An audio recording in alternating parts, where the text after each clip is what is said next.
have some serious problems here. Not even just for the damage that it's causing to the aesthetics of the home, but the health. You have 2-3 people down there, and they're like, "Oh, dude, what's the cheapest fix?" They're gonna develop health issues. They won't even know why. And a lot of them, they have no idea why all of a sudden all 3 of their children have asthma that they never had asthma before. 4 minutes in, and they're like, the husband's like, you guys can't be that expensive. You guys dig holes for a living. Oh my God.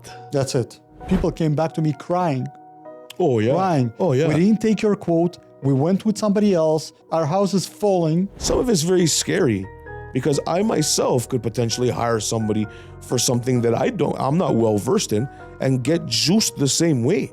I've seen other waterproofers backfill garbage to avoid paying a disposal fee. Oh, wow. I've seen guys pouring a footing and leaving the forms in to backfill just so they don't have to go and strip the forms.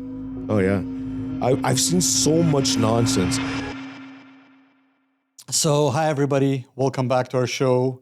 We got Antonio with us. Antonio is one of the Aqua Stop. Okay, your company name, first of all. The company name is Aqua Stop.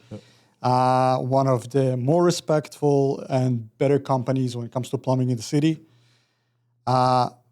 I want to start with thanking you, by the way, for the great event that you pulled out, you and Avis together. Yeah. It was probably one of, I do not attend a lot of events. I did not expect for much, I'll be honest with you. But I said to myself, listen, you're going into that now. Yes. And people are getting more and more interested. And I'm like, you know what? I'm going to do that. Let's check it out. Let's see what's going to happen. It was an amazing event. I'm glad. We had a lot of fun, besides the fact that somebody spilled the roast beef on me.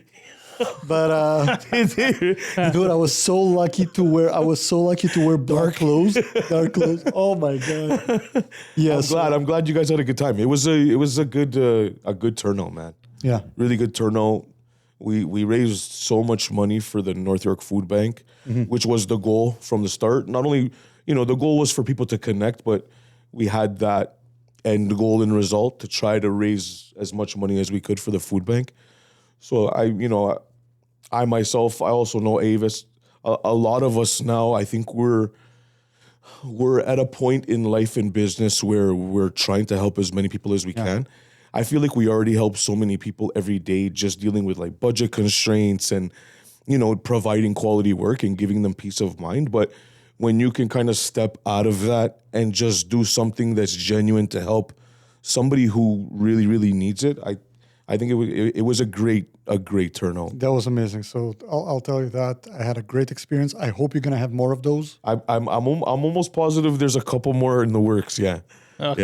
yeah, definitely. It's definitely something that even if Avis didn't want to do anymore, it's definitely something that just myself as a company, I would love to even just start throwing and even collabing with other people that have that same mindset. We want to help people and bring people together. And I think for our industry, stuff like this is needed. Yeah, because we're really, Manny was kind of the only thing out there. Yeah. And I'll tell you what, I started this podcast mainly to kind of talk to people like you professionally. Yeah. What I found, we're what, on the 41st now, second? 40, I think this is 42. Yeah, you guys have 42. a bunch already. Yeah. So I find that people are craving just to hear contractors, not only about work, Yeah. just as human beings, talking about stuff and everything. And I'm like, okay, I'm going to jump on that boat. And it's crazy. I see people are enjoying it. Yeah, you guys have a great platform. I think it's so nice. It's great to talk about how professional we are with what we're passionate about, because there's a lot of hack and bullshit workers out there, like companies. But just to, a lot of us have kids and families and life experiences, and it's so much deeper than just work. Yeah, and a lot of us can connect with people on a more personal level that has nothing to do with money, business, any of that other nonsense. Yeah, and really, going back to this event of yours, doing it for 20 years, living in my own bubble. Yeah. Okay, I'm doing construction and everything that has to do with it for more than 20 years. 20 years kind of licensed. But I realized that for the first time, I saw a community Yeah. that I didn't know that exists. Yes. A lot of people, everybody is nice, humbled, and willing to tell their story. Yeah. It's funny. I don't know if you know, but we met the same day around one table. We met a trainer. Alex. Yes, He's so inspirational, that who guy. went man. through such a. Who would have even thought about it? He's such an inspiration, Yeah, that guy. we met another guy who lost tons of weight and taking care of himself and everything. Yeah. Two brothers who are like so passionate Yeah. about millwork and everything, Yeah, and yeah. all that kind of stuff. And I'm like, whoa, Yeah. there is a community here. There is. It's not about let's just talk plumbing No. questions. There's a full community that is interested to say what they have. And I think eventually people should pick whether they want to call or not to the company. I think so. I think, and I think a lot of the times, there could be two companies that provide this. Like there could be two waterproofers that provide the same service we do, and then a client's up in the air. They're both competitively priced. They both provide a great service, have great referrals. But then sometimes if potential clients can see a platform like this and resonate with me on a personal level where this guy's kind of a douchebag, it kind of gives them an insight of who we are as What a the person. relationship is going to be Yeah, like. 100%. because a lot of the times, a lot of my clients especially, they connect with us for years to come. And they're referring me to people that they're close to. So having that personal relationship with them and just being able to connect with them on a personal level, just in life in general, it makes them feel more at peace of mind referring me, as opposed to somebody who's just like, yeah, we're a big waterproofing company. This is the cost. My guys are going to be there. They're not going to say a word to you. We're going to get it done. And then hopefully you never call me ever again. I agree with you. It's sad. And even with the community, like you're saying, I mean, I've been, construction's in my life, my whole life, right? I have, old school Italian and Portuguese family that back in the day, when I thought about construction when I was 15, 16, I was like, wow, this is like a really cutthroat thing to be a part of. And everybody's out to get everybody and know that I want all the jobs. And then now, as I'm starting to get bigger in the industry and I'm connecting with more people, it's not the 80s and the 90s anymore. Yeah, no. It's not it really is like the camaraderie is immense when you're dealing with the right people. Yeah, that's also true. And by the way, that's another thing that I liked about it. It's like theoretically, if I design and I want to build a house tomorrow, I pretty much had everybody I need sitting right there. Right there. Yeah. Sitting right there, being friendly with each other, Yeah. and having fun together. And I thought to myself, you know what the difference between what I do and having your trades as a community as well? The difference is very simple. If I need somebody on site tomorrow and they come in and another trade is in their way, it's one thing. Now you're in trouble. Now you have issues and all that. When you have these two trades being friends and they call each other, okay, but did you finish there? Because I'm going there tomorrow. That's right. All of a sudden, construction becomes much, much simpler and easier. Yes. Makes it easier for everybody. Yeah, yeah. There's so many other contractors that provide completely different service than we do that we're all linked with, and I know they're on the same job, and I'll call them and say, hey, like, is there anything you need me to do to prep when I'm done my scope so that your scope is easier after mine? So it's nice to be able to do that. It makes my job easier. It makes their job easier. And that peace of mind is key, man. I'll tell you what, it's just amazing overall. So speaking of your company, what is the scope? Tell me the full scope of your company, or tell the people that are watching us right now, what is that you actually provide altogether? So we provide residential and commercial foundation repair, waterproofing, and then we also do like your commercial concrete cutting, concrete removal, trenching for new plumbing, stuff like that. But we're more veered towards residential, commercial waterproofing scopes. That's our specialty. I've been doing waterproofing since I was 20 years old. So for me, waterproofing is my life. So speaking of waterproof, so you guys don't do any plumbing, anything that has to do with it, or? Minimal plumbing in-house we do. If we're going to do stuff like, a lot of the times when we're doing an interior waterproofing system, we're also installing a backflow valve. So I do have plumbers that I work in conjunction with, like Avis Plumbing and Brento Plumbing, and Minimal plumbing we do in-house. We do a lot of excavation for like water main repair, sewer repair. So we're linked to a lot of plumbers, but in-house, minimal plumbing. So, for example, you could come, of course, you could come in for new construction, or you could come in for when something additional needs to be done on a house. But I'm assuming mostly now you would do garden suites, laneways, the connections, the excavations, everything for it. We're doing a lot of that, yeah. A lot of excavation to prep for footing pour, foundation pour. We're wrapping and damp proofing a lot of new additions, laneway homes that are being built. But then we also have a big referral base in the actual foundation repair, just within a residential community in the GTA. Yeah, there's a lot going on. Foundations are getting cracked, and It's water coming inside. there's certain areas in the city where if it hasn't been waterproofed in 30 years by a company like us, you need us now. It's bound to happen. But then, you see a lot of new construction that, we're fixing cracks and doing crack repairs on houses that are like 3 years old. Oh wow. By the way, how would people know that they need you? So I bought, let's say, mid-century house. Yeah. And which people buy a lot in the city of Toronto. Yes. How do I know that I need you? I know personally just about the smell factor. Yeah, smell Tell us factor. a little bit more about that. Smell factor for sure. Like that mildewy smell, I can smell it from upstairs when I walk into a house. Like it's just engraved in my brain now.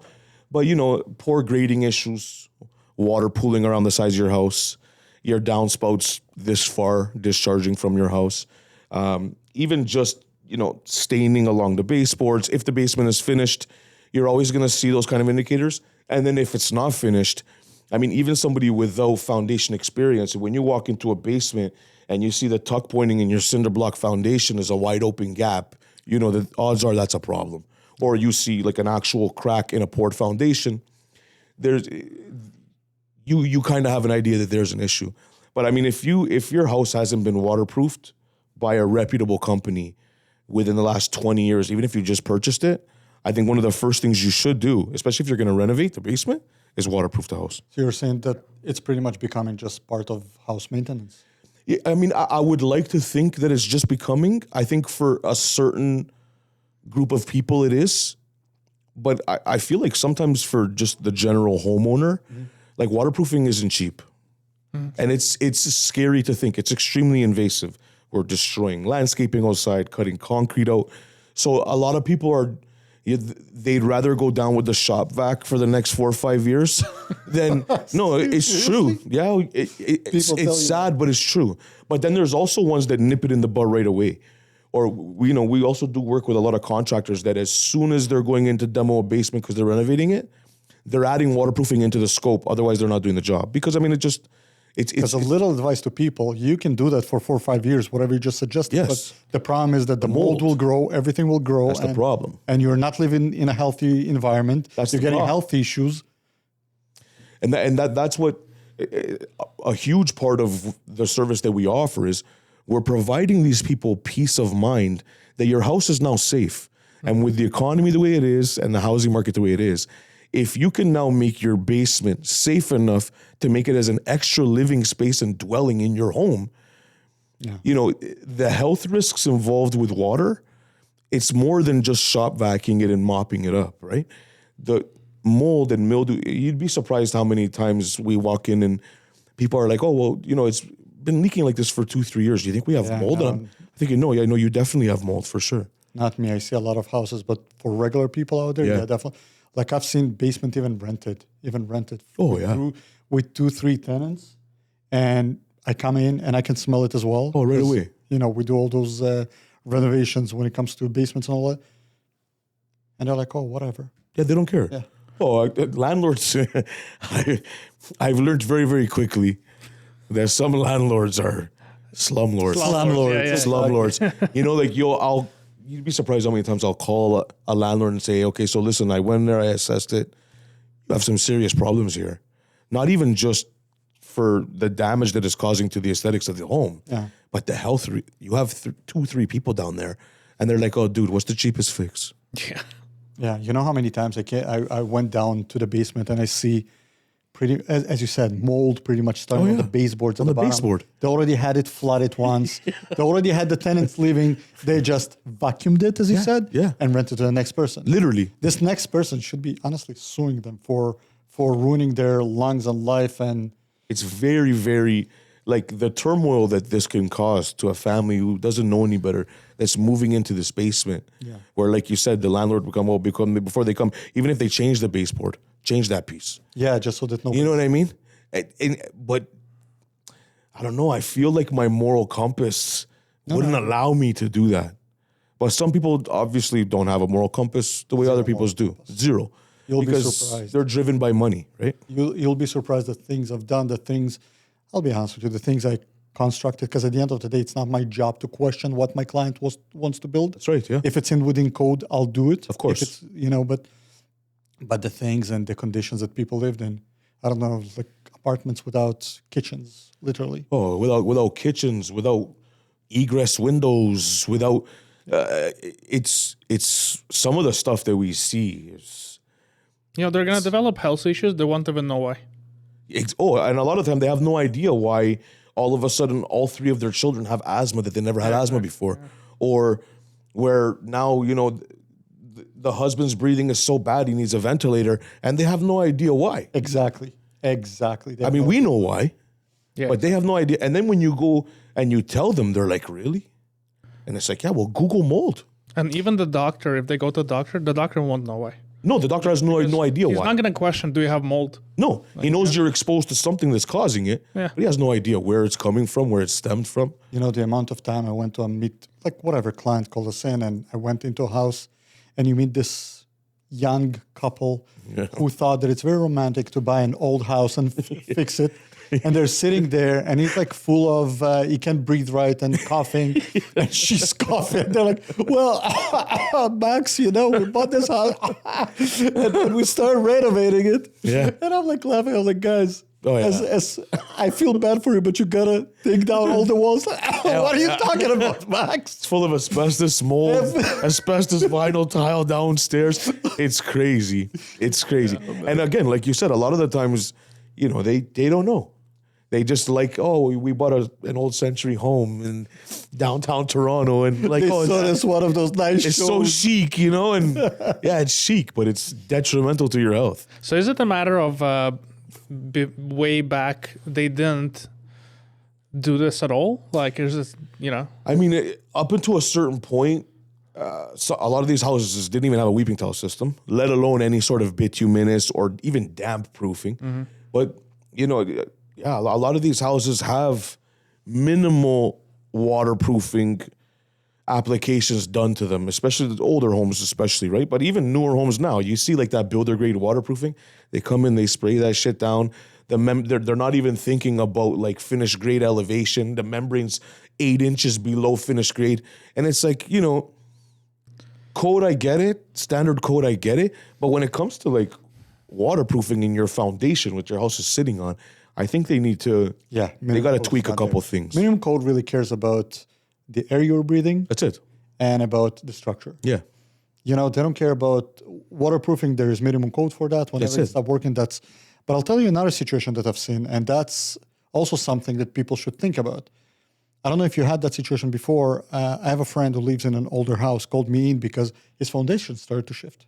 Yeah, sure. When the property next to it on the left, they started building a new house. No shoring, no nothing? Exactly. Yeah. I don't know what they did. I don't know what's going on, but they were building way too close. Yeah. The city approved it. Go Committee of Adjustment. The city approved it. Yeah. And they were building to the property line. His house was 2 feet away from the property line. And as soon as they started digging, everything started shifting, moving. For sure. They started to shore, but it was a little bit too late. By the time they saw it. So what happened eventually, it was an old brick foundation house. Everything started to leak. Forget the fact that it shifted. Yep. Everything started to leak. For sure. What would you suggest for situations like that? I mean, and I think before you start answering that, I think you also can do waterproofing from the inside. We can, yes. Let's talk about that a little bit. Waterproofing from the inside is more of like a water management. So we're not making any repairs to the foundation. Yeah, of course not. Yeah. We're just implementing a system that allows that water to still come in to a fully breathable system. So it still limits mold growth, mildew smell. But that system is just directing that water down our membrane to an interior weeping tile, carrying it to a sump pump, and then discharging it out of the house. Amazing. It's a great system, especially for those houses in Toronto that are 16 inches apart. You can't dig. You can't do it from the outside. So you just can't do anything with it. So it's a great system. But I mean, I obviously would love to actually stop the water from coming in altogether by doing it on the exterior. That's my go-to. But the interior systems, they're bang for buck. They come with a lifetime warranty. You can't go wrong, right? Unless somebody goes and cuts that membrane. Yeah. Water's never going to come in. Yeah. You can frame, spray foam right over it. Half the time, people don't even know that it is waterproof from the inside. So it's very invasive, but it's worth it at the end of the day. It's very invasive because obviously if the basement is finished, it all has to be demoed to expose the walls. But then on the other side, exterior is also extremely invasive because we're destroying landscaping. And, for a year after I leave, we try our best to clean it up and we make it look as but close you're to bring it back to grass, whatever. You're not going to start repairing the pavers or all that, whatever was there. Clearly, it's not your job. Yeah, so we know that. But the client don't. Sometimes the client's like, you're not going to put the interlock back right away. And it's like, well, I can, but after 3-4 rainfalls, when that soil settles, don't call me back. So give me some situations where you think situations that you would think are common sense when you do your work and the clients don't really understand. That's actually great for them to understand because they should, when people think about a budget and you come and give them your price, that's not it. No. From their perspective, they have to do more work. Yes. So tell me a little bit about that. So I think one of the most common things that I get pretty regularly is, so if we're digging it from the outside and now we're backfilling, even if I'm using a jumping jack, which I don't always like to do, especially with cinder block foundation, because that vibration just cracks the parge that I just installed. So, but if I am using a jumping jack, we're still not getting it to 100% compaction. So I still have a dump trailer worth of soil left over for a full perimeter. So now it's nice and level, but then, after 3-4 months, that soil settles and now you have, 2, 3, 4 inches of a void all around. And so I try to explain to them, listen, what we can do to avoid that is, as opposed to taking that soil away, let me spread it and leave it a little bit high above grade. Oh, and then it's going to settle. So that when it does settle, it comes back to relatively zero and you don't have that. And it's like, well, no, I don't want it to be high because aesthetically it's not the prettiest. Or they probably think that he just tried to leave it here. I'm trying to scam them for the $400. You know what I mean? And it's like, they can't grasp that concept that soil's going to settle. Even and they're like, oh, well, you took it out of there. Why shouldn't it all fit right away at the beginning? Well, because now we're adding air to it. Yeah. That's been compressed for 60 years. You can only compress it so much. So much, right?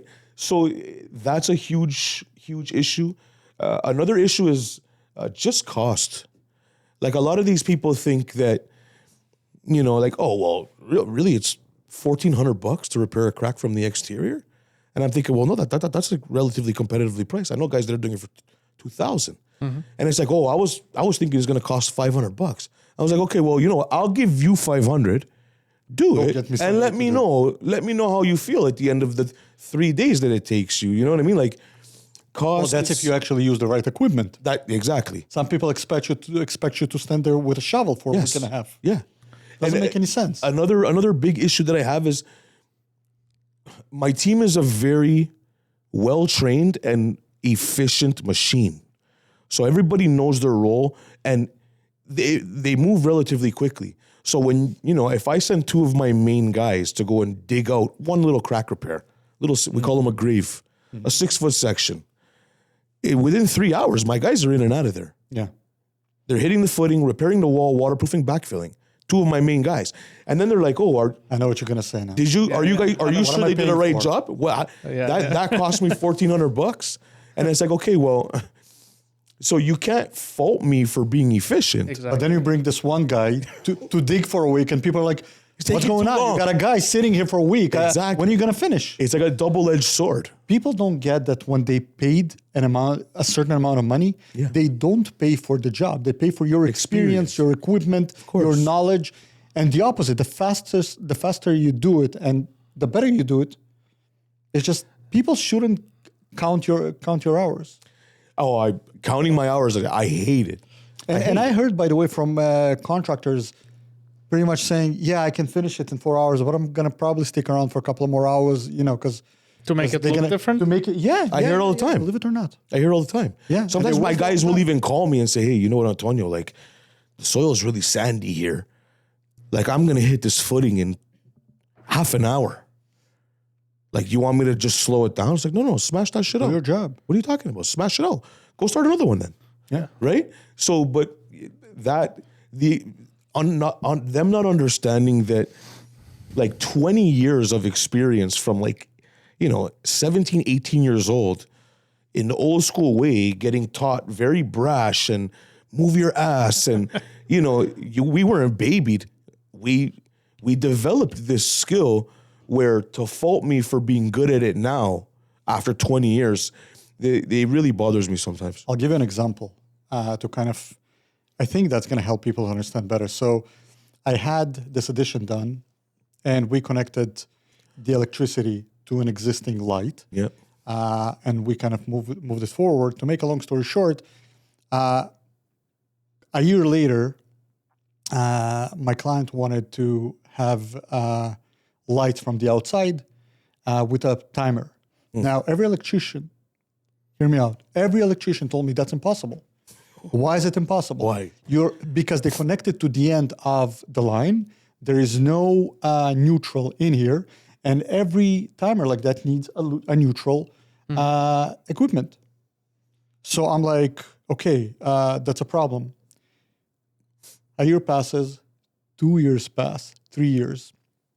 I always reminded to every electrician that I work with. Third year passes by now. I'm talking to my another electrician. He's like, Max, how many switches do you have there? I'm like, 2. He's like, let me come by. I called the client 3 years later. I called the client. I'm like, do you mind? I know it's funny. I know it's ridiculous. Let me come by. Let me check it out. I think I'm going to be able to help you out. Fine, come in. My electrician comes in, opens the box, does a little bit of his testings, and he's like, Max, why do you have two hot wires going to each switch? One is enough. Let's convert the second one to neutral. 5 minutes later, it works. The client was very appreciative. Of course. They had their lights on 24/7. LED lights from the outside, because you couldn't automatically turn it off. Yeah. Just manually. So they were very appreciative, but I'm thinking to myself, this is what people pay when they pay this amount of money. Absolutely. It's not for digging. It's not for it's for that kind of knowledge and the best work that they're going to get. If I brought that kind of electrician right away, I wouldn't have that issue. That's right. You live, you learn. I didn't know that guy back then, but two or three electricians told me that's impossible. It was Nobody was thinking experience. outside of the box. Yeah. The experience. Yep. And it's like, but I feel like they completely remove that when it comes to contractors. Yeah. But then, like, when you're buying a Ferrari, you know that person building, those are experienced craftsmen building that Ferrari. Mm-hmm. So if they built your Ferrari in a week, are you pissed off? But then you're mad at us for smashing a job out in a week? And obviously, okay, I'm not a Ferrari mechanic, but I'm a Ferrari mechanic in regards to waterproofing. Yeah, exactly. But I also think there is another reason. It's not about building the Ferrari in a week or so. When you're dealing with the foundation of everything, whether it's the foundation of the Ferrari, whether it's heart issues, or, when you're dealing with something that is the basics of everything, like your foundation, you gotta make sure you get somebody that will give you this Ferrari. Because you don't want any issues with these foundations. It's the last thing you want. When you're building a house, when you're building the foundations of the house, whoever is doing these foundations and waterproofing and everything, you want that Ferrari. Because everything else has to do with that. You don't get this Ferrari, you know what you're gonna get? Well, every foundation gets cracks, but I mean, you're gonna get huge cracks. Yes. Your house is gonna settle way lower because the non-Ferrari guy gonna come in and they will not waste another couple of hours to compact it. No, of course right? not. Right? They're gonna do their job by the book and leave. So I do believe that when it comes to foundations, when it comes to waterproofing, if you already have an issue on your foundation, you should get the Ferrari of companies. Oh, 100%. And again, waterproofing isn't cheap. When you're bringing somebody qualified in, it's not cheap. And we're competitive, but there's bigger companies than us that are charging way more per linear foot that are doing way lackluster work than I am. Yeah. I just know that. But, I hear horror stories of, we had somebody come in and waterproof, and then once it was waterproofed, we spent all of this money that we had allocated for a basement renovation. We rented the basement for 50, 60, 70 grand. Two thaw seasons later, leaked. Oh, man. So it's like, well, why did that happen? Well, I went with the guy with the best Google reviews and the cheapest price. Well, there you go. The best Google reviews, you can buy them. Cheapest price, you should be worried about. Always. I have tons of stories. So I bet. I bet. So I had a condominium in a building. So we went to the board meeting in this condominium, and they had some leakage issue in the garage, and pretty much under all the foundations in the garage and everything. So to make a long story short, they're talking about the fact how they're going to change the carpets and do interior renovations. I raise my hand and I'm like, guys. Oh, and a roof issue as well. So I'm like, guys, what about your roof and your garage leakage? Yeah. I think you should fix your garage to make sure that the foundation stands. You don't want the whole building to freaking start with nice carpets. Start sagging with those nice carpets and everything. Right. That was the moment where I knew that I have to sell this apartment. And I did. I don't blame you. And I did. I don't blame you. It's sad. It's very sad. Do you guys think that maybe it's happening because we have a culture? Like, it's not a culture, I don't know, but people switch houses pretty often. I feel like that could be playing a role in it for sure. Because, nobody, in the 80s and 90s, people were buying a house to stay there forever. Yeah, exactly. Now people are buying a house so they can flip it and make 20 grand in 3 years. Yeah. And hey, like, all the power to you if that's what you want to do. But then I still think that's even more of a reason to be well-versed in the house that you're purchasing. Yeah. So that at least you are getting your ROI and your bang for buck when you do flip it in 3-4 years. But you see, now with all these prices for housing, I think people are going to go the other way around. I think so as well. People actually going to start caring. Because before, I agree with you 100%. It's like, well, everything was so accessible, right? That's right. Well, we're just going to sell and buy a new one. Yeah. Let this be somebody else's problem. Yeah. Now it's like with all the price and everything that is going on, people will take care of their houses more. And I personally think, just like every other construction bidding, when you have three companies bid, you do not get the lower price. Period. Right.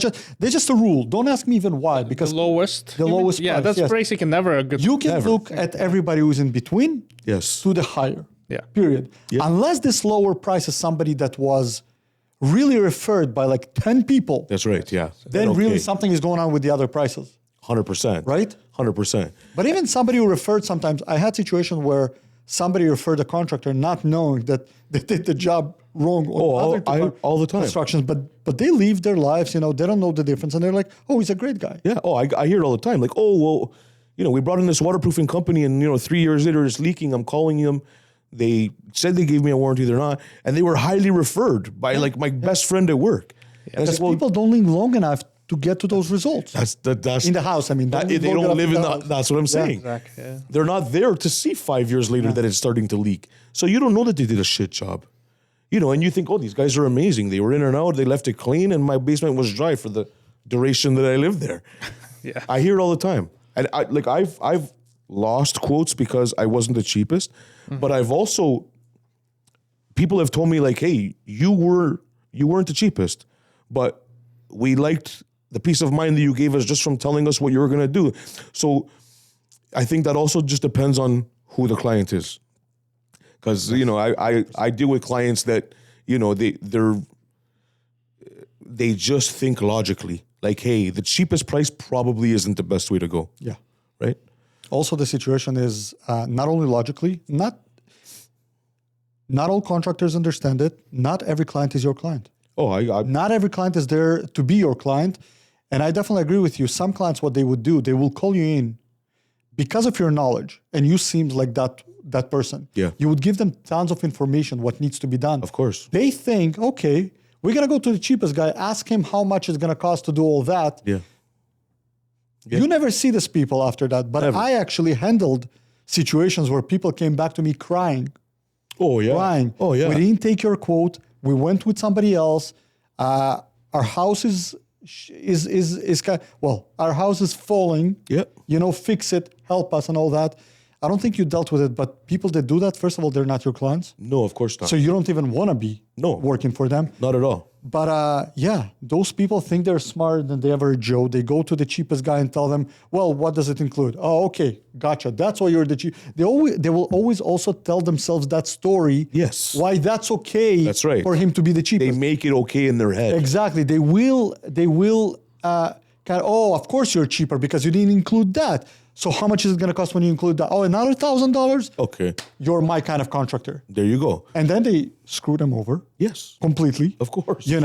And then I call this kind of contractor me, myself, and my hammer. Yes. Yeah. Me, myself, and my hammer picks that hammer and goes home. Oh, you don't like it? I'm leaving. See you later. After you pay them probably 60, 70%. Yes. Because they're like, we need more money, we need more money, we need more money. Constantly. Yeah, I mean, it doesn't happen to me often, but I because obviously people's ego are involved, so they don't want to call me back and say, yeah, well, we messed up. But we just finished a big job in October for a really good family who had been having a water issue for like 5 years. They brought in 5 different waterproofers, and they were referred to me by the person fixing their roof, a friend of mine who does roofing. And so I went in there and I was like, guys, this is what's causing the problem. And they're like, no, we don't think it's that. I'm like, I'm telling you now, all 5 of these waterproofers did not address this issue. Mm-hmm. They did not address water table. I'm telling you right now, this is your problem. They said, no. You can't even build a house or design a house without looking at the water table. Without looking at the water table. What is this? And then they said, you know what, okay, I went there 5 different times and wasted. They're like, oh no, we're going to go with somebody else. That was in June. In October, they called me and they said, Antonio, can you come back and can you show us what you mean by this hydrostatic water pressure? And I was like, okay, well, let me come back and show you. We did the job and they have no leaks now. And it probably took a lot for them to call me back. Yeah. And a lot of times, but I won't get that. Because sometimes they just don't get, the common sense doesn't, it's like having your door on the first floor leaking, but the problem is in the window on the second floor. That's or right. Actually the roof itself. The roof itself, yeah. That happened to me. Like we had a situation where part of the roof was freezing in the winter and the water was leaking on the first floor. Coming through. And nobody could figure that out. Yeah. And luckily I brought this one genius that works with me and he's like, check that out. But I want you to explain a little bit because that was your question. I wanted to know what it is. Like, what's a water table? Explain that for people that are watching us. So there's a water table under, below grade. There's a water table. In some certain areas of the city, it's a lot higher. So you could dig down 3 feet and hit the water table. That's the water level below grade. Yeah. In some areas, you could dig 8 feet and not see the water table. So that always plays a factor in regards to waterproofing itself, because you could have, I could go in there and do the best job I could do and waterproof the exterior of this home, running weeping towel and everything. But if they have a high water table and a hydrostatic pressure issue, you could be getting water coming in, getting pushed in through the inside cold joint, not even having to do with anything on the outside. Yeah. So being able to properly assess that and say like, hey, I don't think this is the route you should go. I think because of this water table issue being so high, we should install an interior weeping tile system and maybe one in the middle and 2 sump pumps to mitigate that, which will also relieve pressure on the exterior of your foundation as well. Mm-hmm. Because the higher the water table is, the more hydrostatic pressure around as well. So water table is definitely an issue, but I don't think it's an issue that a lot of people take into account. No. They just don't. No. Either because they just don't understand it, they're not well versed with it or familiar. But, even like when you telling people like, hey, your water table, and they're like, well, what's the water table? Yeah. That would be me. And that's normal. So when we design houses, we definitely care about it to understand how far down the footing has to go, because sometimes the ground is just a little bit too soft because the water is very high, the ground is too soft, you got to go lower with your foundation and bigger foundation to make sure that the house is stable. This is not something that the city requires on a regular basis. That's right. No. That's when situations like that where, your neighbor's house starts shifting because you're building a new house happens when the foundation is done incorrectly. That's not part of the code? No. Well, believe it or not, no. It's part of engineering. And what happens is the city of Toronto has this water table where most of the time you just have to stay, kind of look at the table, and whatever the soil is or the table is, that's what you do. But sometimes you have situations outside of the box. That's right. Yeah, of course. Yeah. And nobody cares about those situations. I personally think that water table has to be reviewed on every building. I think the fact that it isn't, I think, is scary. Yeah, it isn't. But I think maybe that's because we're so well versed in it. No, not about us. When we submit drawings for permits to the city, they don't request that. Yeah, on a regular basis, which they don't care about. Nobody said that. Respect, like most people, but nobody said that I know what I'm doing. Yeah, the city doesn't need to trust me that I know what I'm doing. They're supposed to make sure that whatever I'm building is 100% correct. Absolutely, I agree, and I think it's sad that isn't implemented already. Yeah, it's very sad. It is on certain buildings, whether it's a new building or that. They wouldn't do it on additions. No, and sometimes the addition could be bigger than the house itself. Oh, huge. And many, like we don't care about the water table when we do garden suites or laneways and all that. Well, sometimes garden suites are above grade, but all that. So I'm not going to go into it. But yeah, water table is definitely important. I think it's important. I think water tables is important for so many reasons. What's the relationship between you guys and plumbers? I feel like there's a lot of stuff that we do that works in conjunction with plumbing. Like if we're doing an underpinning, we're installing a sump pump and a sewage ejector, right? And then a plumber's got to come in and got to drop all the stacks down for the underpinning, right? Everything gets lowered. A lot of the time when we're doing an interior waterproofing system, the homeowner also wants to install a backflow valve. So we're bringing a plumber in. And even just weeping tile in itself is considered plumbing, right? It's a 4-inch pipe, whether it be perforated or not, it's carrying water. So a lot of the work that we're doing works in conjunction with it. And a lot of the work that we do is below grade, and the majority of your plumbing is below grade, right? Or under the basement floor. So we definitely work hand in hand with a lot of plumbing scopes, especially on like new builds. If we're going to wrap like a new addition or like a new build, that weeping tile, they're not tying that weeping tile to the exterior. We're running it inside and putting it into a sump pump. So the plumbers come in, they install a sleeve in the footing, and then we're connecting the weeping tile to the sleeve. Then the plumber comes in and connects it to the sump pump. I think the sump pump is the only plumbing that we do on a regular basis in-house. We install. I didn't know that could be part of your scope. Yeah. Oh, yeah. Especially for interior waterproofing, we're installing it for every interior. Yeah, of course. Even for a walkout, you're not going to bring a plumber. That's right. When you're doing everything around it, the waterproofing around. That's right. Of course, you're going to. So if this is not part of the code, basically, you guys, does that mean that when builders build subdivisions, they basically kind of like forget about this? Sometimes. I think they forget about a lot of things. Yeah. No, I really do. Like they don't forget about it. They just don't care enough. Yeah, they ignore it. Like, You know what I've seen? I've seen structures that are not bolted. Believe it or not.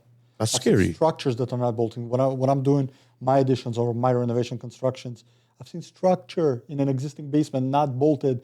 I've seen, again, a client tells me, Max, I don't know why I'm walking. Everything is squeaking, and I don't understand why. I go downstairs. Pretty much the beams are not bolted together. I'm like, what's going on? And then I realized that sometimes back in the day, 20 years ago, you would see a framer would tell a new guy, whatever, so we're going to put all the structure in, you just go behind and bolt. Yeah. Oh, yeah. And somebody just forgot to bolt. Yeah. Believe it or not, the house still standing, Luckily. but the whole floors are pretty much bowing by like 1.5 inches. And that's big. Yeah. So we had to fix everything, whatever. You got to jack everything up. Yeah.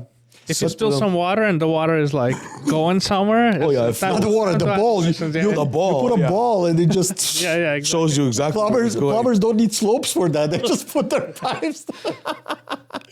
So speaking of plumbers, what are the biggest mistakes you've seen plumbers do when you're coming to do your job?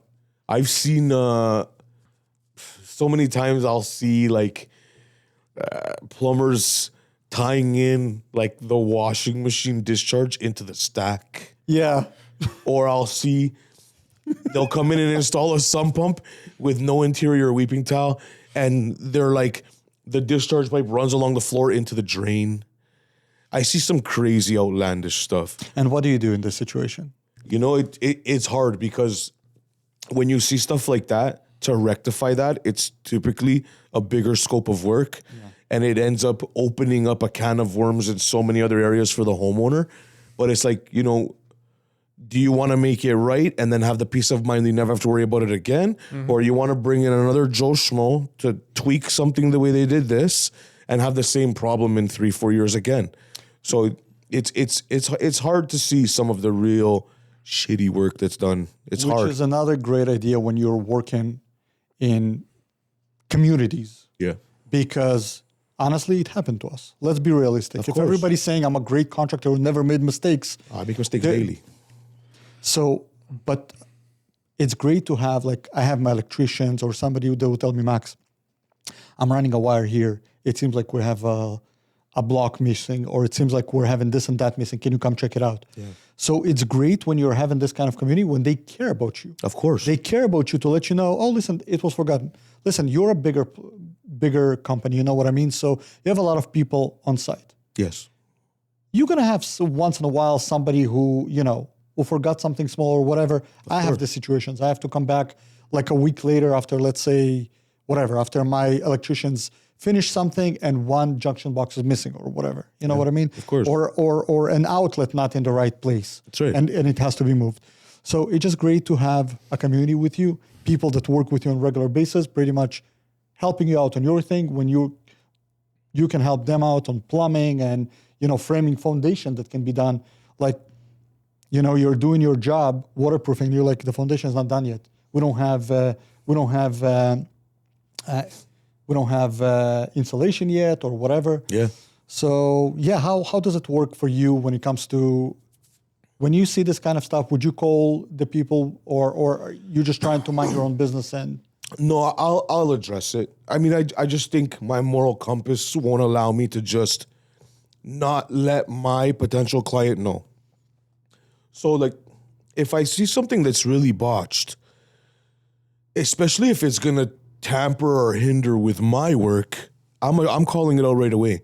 And a lot of the time, you're either gonna get it addressed by the professional that needs to be addressed by, or I'm either not gonna do my scope of work, or I'm gonna put a contingency in my contract that I'm not warranting my work because this is like this. beautiful. Yeah, that's very important. I think it's very, very important. And, you know, like you were saying, you know, like the guy, they forget to go and bolt it. Like, human error happens. Doesn't matter how skilled you are. Human error is bound to happen. We're going to have an off day one day. But having the community to say, hey, like, dude, can I FaceTime you and show you what I'm looking at right now and direct me? I do it every day. Guys FaceTime me every single day. I FaceTime guys every day. Like, hey, you know, Mike from Avis Plumbing. Mike, look at this. Let me know what you think. Yeah. And to have that is such a peace of mind for us. Because you don't need to worry that it's on you. That's right. And I have a lot of situations like that, you know, when I see contractors that know each other, like, you know, we're a GC at the end of the day. Of course. So when, you know, I have trades that would talk in between themselves and one of the trades would be like, listen, dude, just do your job. Don't worry about it. And I can't. You want to make sure that all your trades are working together and they're working together with you, not against you. Yes. You know what I mean? And we should all have the same end goal in mind. Yeah. Like, we should all be trying to provide quality work so that not only we look good, but so that our clients know that they chose the right person. I think it's very important. Like, the referral base and the word of mouth for me is that's 100% of my business. I don't advertise. So I don't want people to go and say like, oh no, don't hire those guys. I want these guys like, no, these guys are the best. Hire these guys and they're going to get rid of all of that negativity that's going on in regards to this scope of work. So I feel like it's very important. So another question that I have to you, how do you approach your jobs to make sure that it's long lasting? And cleanly executed. So all my work is warranted in writing, fully transferable. So exteriors are 25-year, interiors are lifetime. So for me, 25 years. yeah, That's great. but and you know, that's how I was taught.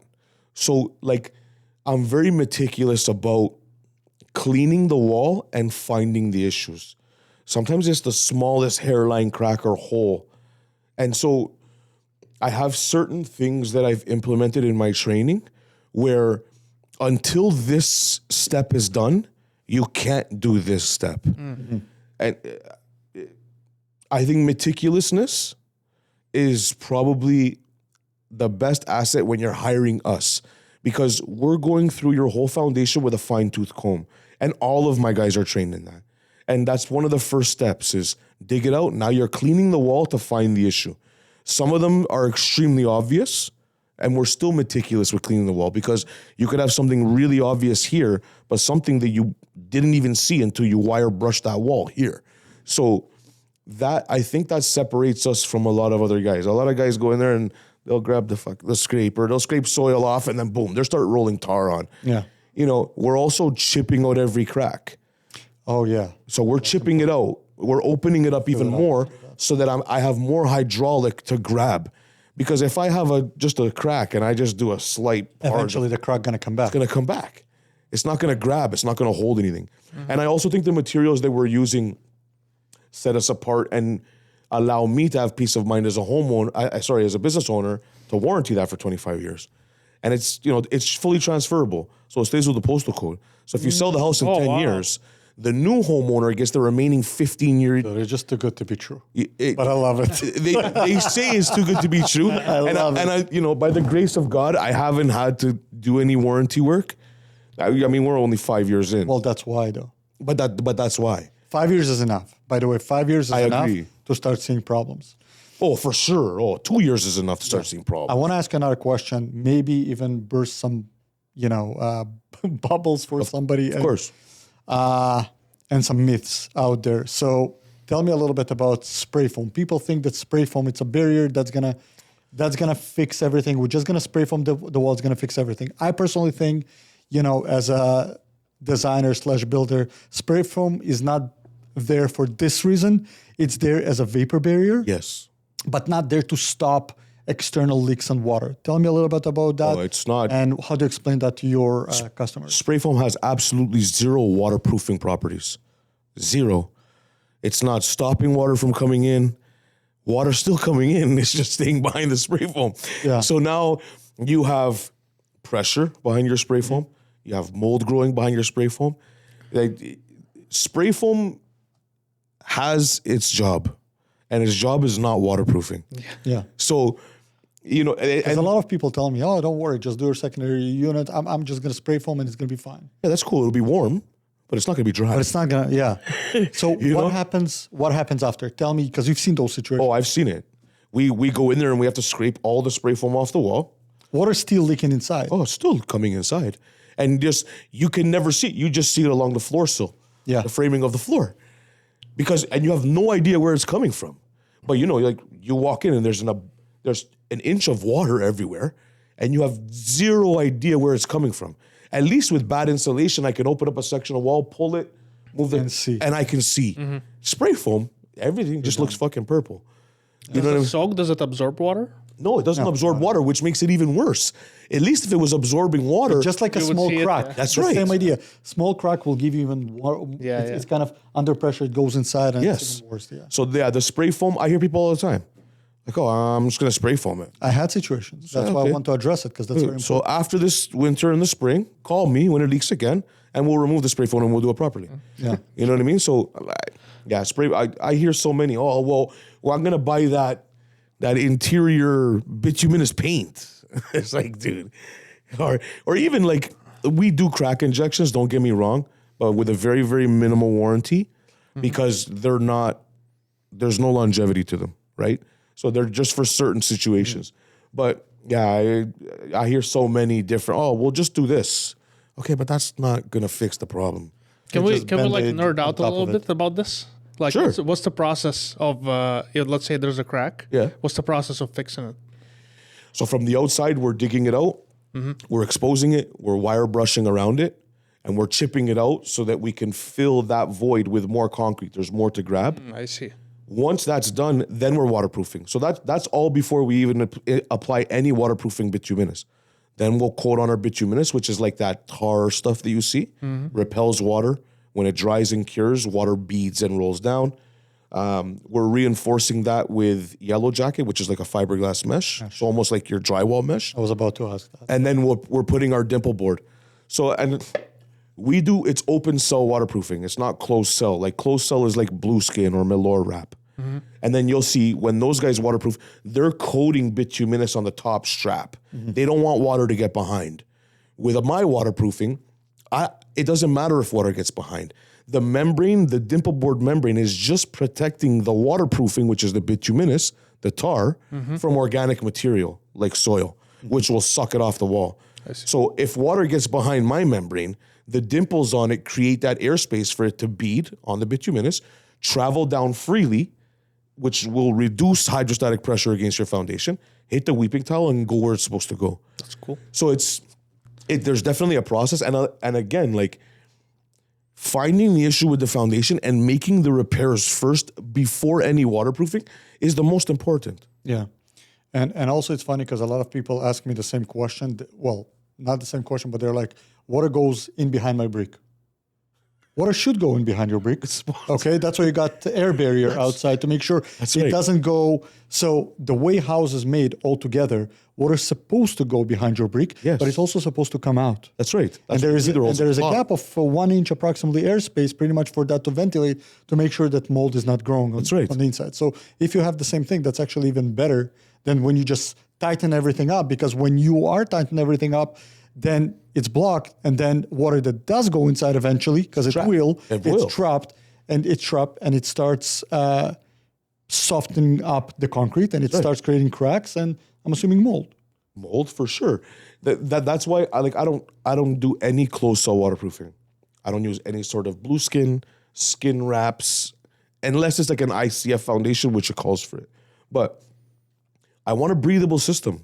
Yeah. I want a system that's going to reduce hydrostatic pressure.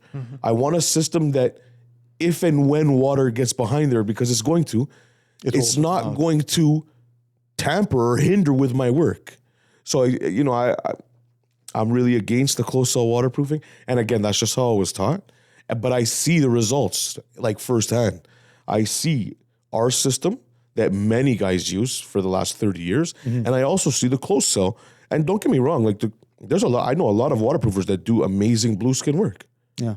But if and when water gets behind there, they can't warranty that for 25 years. But you see what people don't understand, blue skin is pretty much what controls if we have, well, not only blue skin, but that kind of situation. Yeah. It's supposed to make the water not go behind it. That's right. But when you're doing only foundation, eventually between the brick or whatever, you're going to get that. Water going to get inside. It should be behind. Yes. That's why ICF, you need to have this layer, because by default, it's in between the mortar and the cracks. It's going to go inside. So that's why you have blue skin. But then you're supposed to have something on top of that as well. That's right. Right? And that's where your system's supposed to come in. Exactly. So yeah, people don't really get that. They don't. And again, obviously that comes with just experience and being part of the industry for as long as I have been. So I get, the regular person not knowing that. But then, if you're hiring me with the experience and I'm guiding you, I feel like if I go speak to a professional about something that I'm looking to purchase, I'm going to that person for a reason. So if that person says, hey, no, Antonio, you got to do it like this, or you have to buy this, I'm buying that. I'm not questioning him. Yeah. I'm not going on Google and like, hey. That's like, right. Dude, I'm not doing that. I'm trusting the professional. Yeah. It's just how it's supposed to go. Yeah. So let me ask another question. How do you budget between, how do you balance between speed, budget, and the job done right?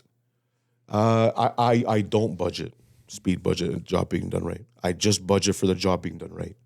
So obviously, I think for my industry, for the work that we do, it's not like a speed budget. It's just once the team is trained and operates the way it's supposed to, that speed just already implements on itself.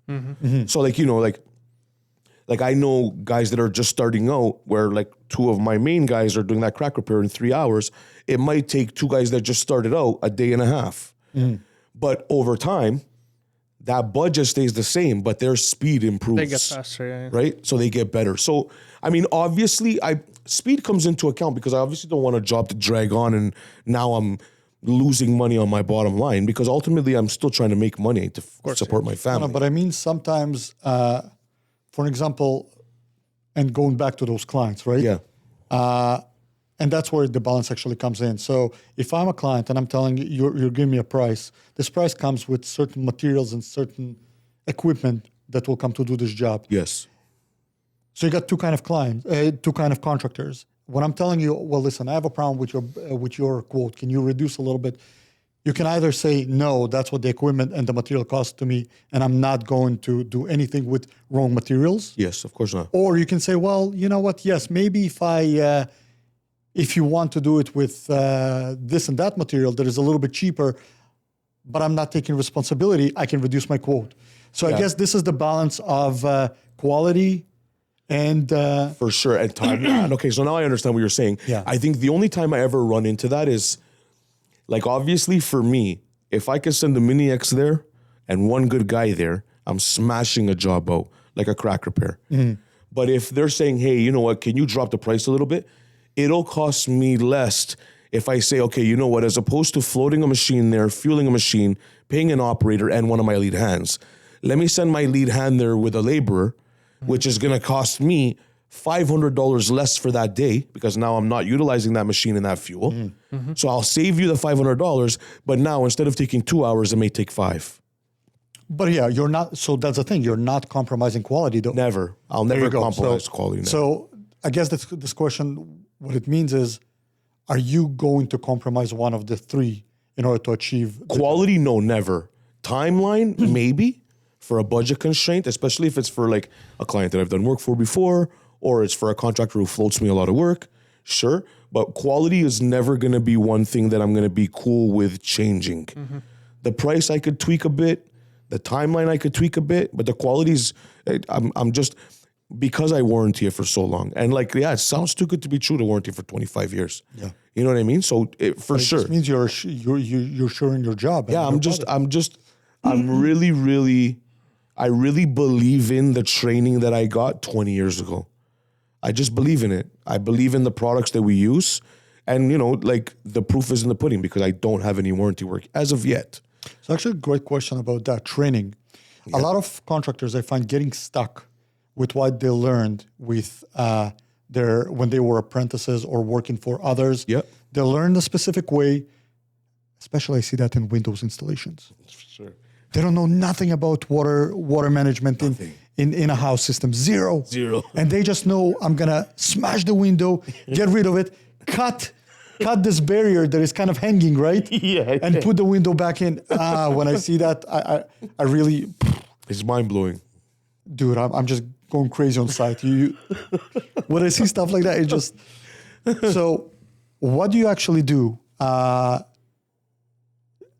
Technologies are... Yeah, I'm still in the Windows. For sure. Technologies are changing. Everything is changing. What do you do in order to get your knowledge better, larger, because systems and technologies are changing with the times?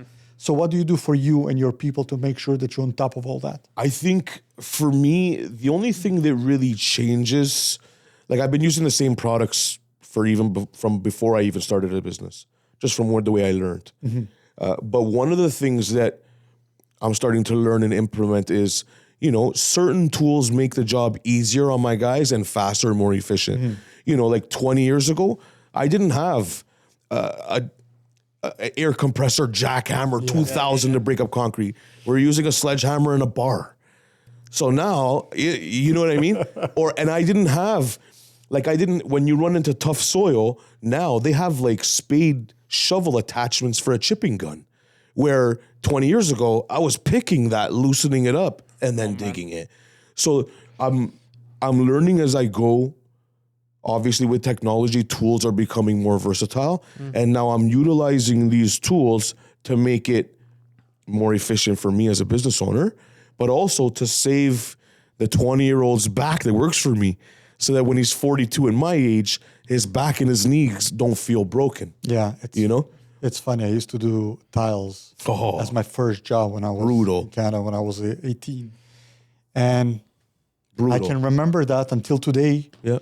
And now I'm looking at all the technologies and everything that they have in order to make it easier on them. And I'm saying, yeah, so good for you for doing that. That's very important. Yeah, I tell my guys all the time, like you see my crews, I have a bunch of young guys on my crew. They work their ass off. They're young, they're rambunctious, but they're very, very respectful, and they treat the job like it's important. But I tell them all the time, like, man, he calls me, he's like, oh, Alex will call me and be like, oh, the chipper's not working anymore. That's cool, bro. Grab the pick, start picking the soil. I know it's shitty. Oh, really? We do that? And he's like, really? I'm like, no, dude, no, I'm for real. Like in 2002, I didn't have a chipping gun with a spade bit on it. I had a pickaxe and a shovel. And we still dug to the footing. So like you got an engine for the shovel or something? You know what I mean? Start digging. It's so the new tools for me has been amazing. And obviously getting to a point where we can buy those tools and use them on the job, right? Because at the beginning, you don't have that. You can't swing How it. simple is it to get good, smart, and good guys on a job site our days? I find that It's impossible. So tell me about it. I find that a lot of kids don't feel like working our days. It's impossible. I got lucky and blessed with my guys. And I don't know if it has to do with you. With me as a business owner and just working for some really shitty, brash people coming up where I always said to myself, if and when I own my own business, I'm not going to make these 18, 19-year-olds want to go home and literally cry tears of frustration. Yeah. They want to be there because they want to be there. They want to be there. They have to be That's there. right? Not only because they're getting paid well. Yeah. I don't pay my guys. Eventually, they're going to leave. They're going to leave. I pay them well. I respect them, though. And anything that I asked them to do, I'm either still willing to do or I have done already.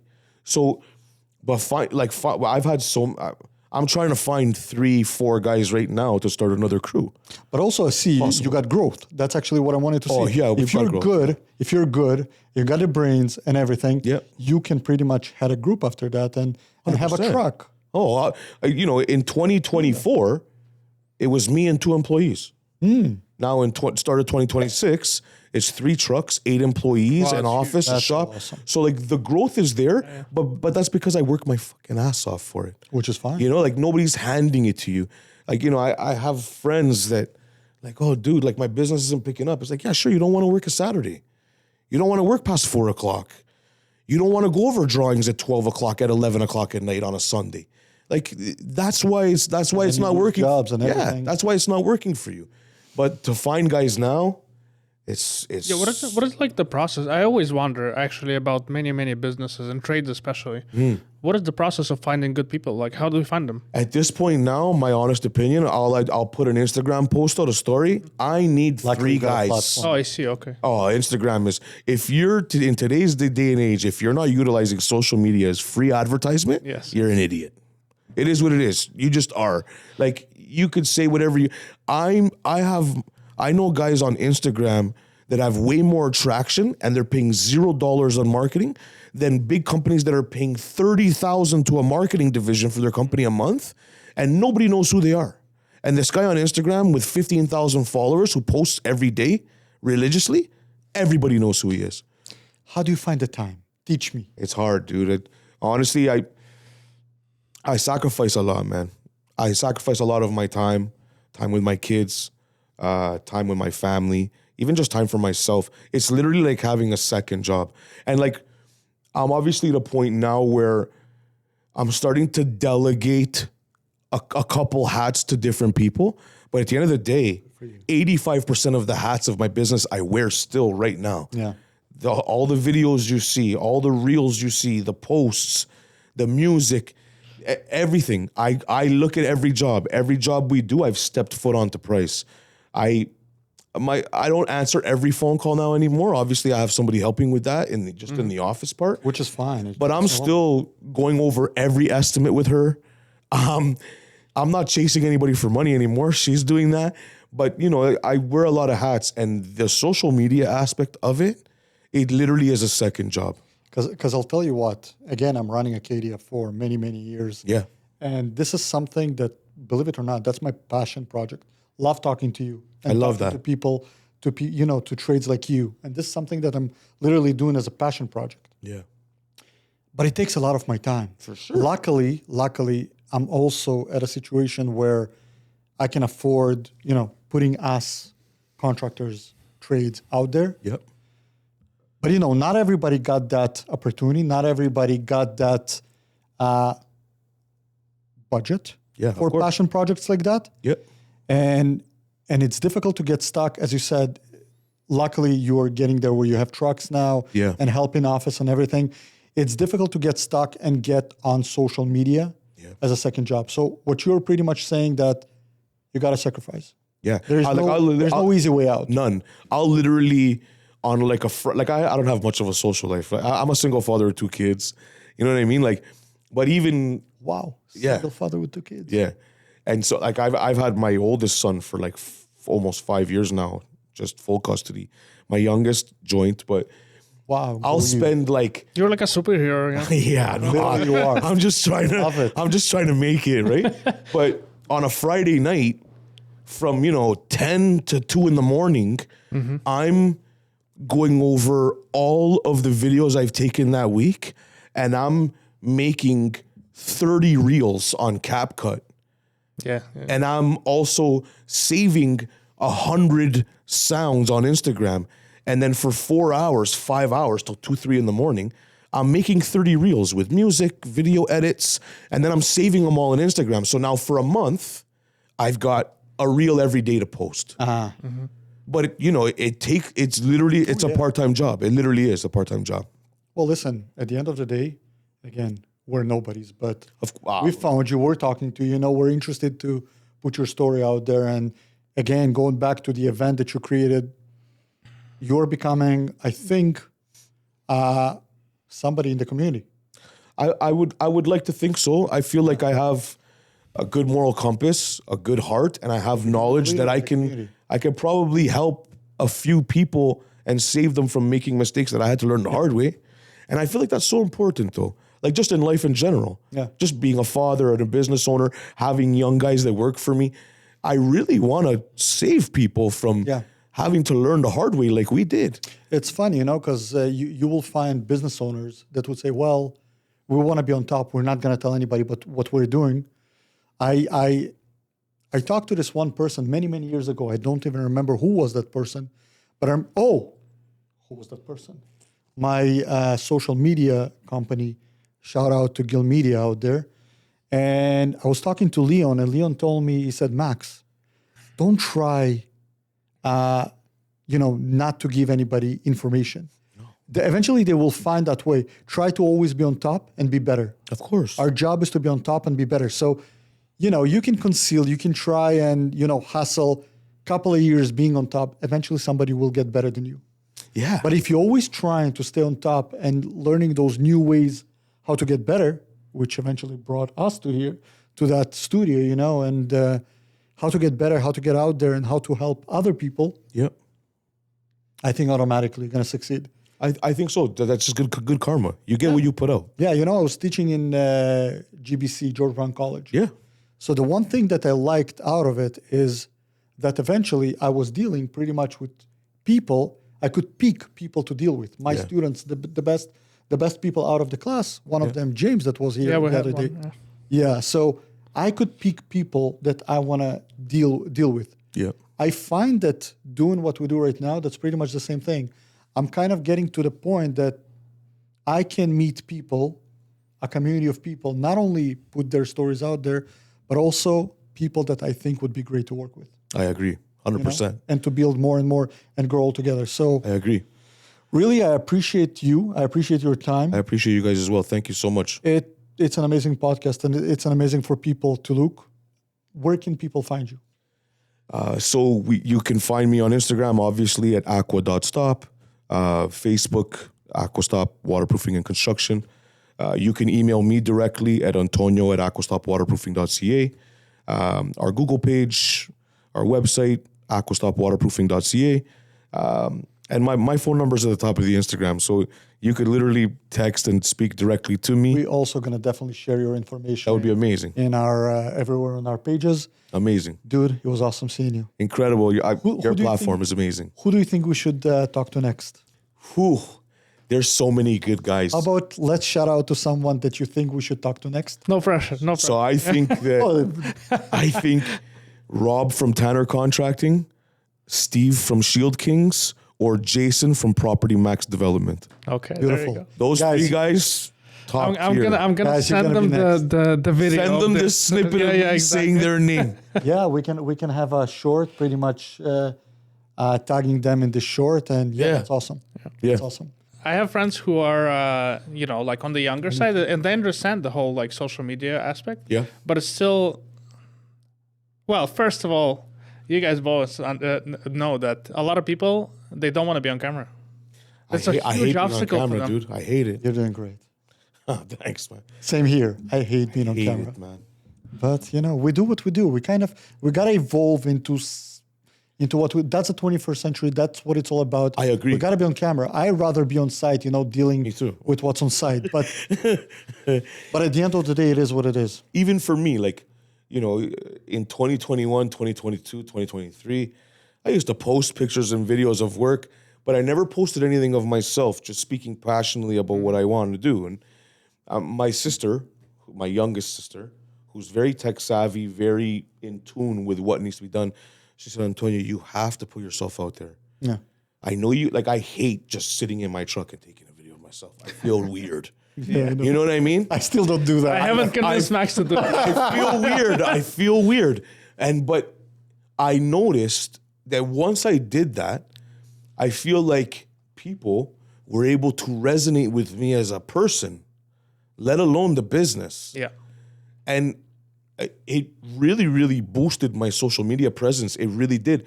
And, understanding how to utilize this tool to put the quality of work you provide and just your moral compass and just you as a person, I feel, again, if you're not utilizing this stuff now, you're just holding yourself back. Yeah, but you see, I personally, I'm saying that you're right, 100%. But I'm saying that until this thing brings me something where I can have a guy full time just driving behind me, I'm not gonna be doing it on my own because I gotta be pushed. Like Filming yourself like this It's hard, dude. It's much easier. 100%. I would bet that if I'm there with a camera talking to you and you're talking to me, it's way easier. Oh, this is way easier. Yeah, that's the maximum I'm willing to go to see. Like, hey guys, I'm on site today. But I just can't do even that. with this, so many people I asked about it, they feel intimidated. They're like, "Oh, cameras." I think like this is an intimidating setting just in general, right?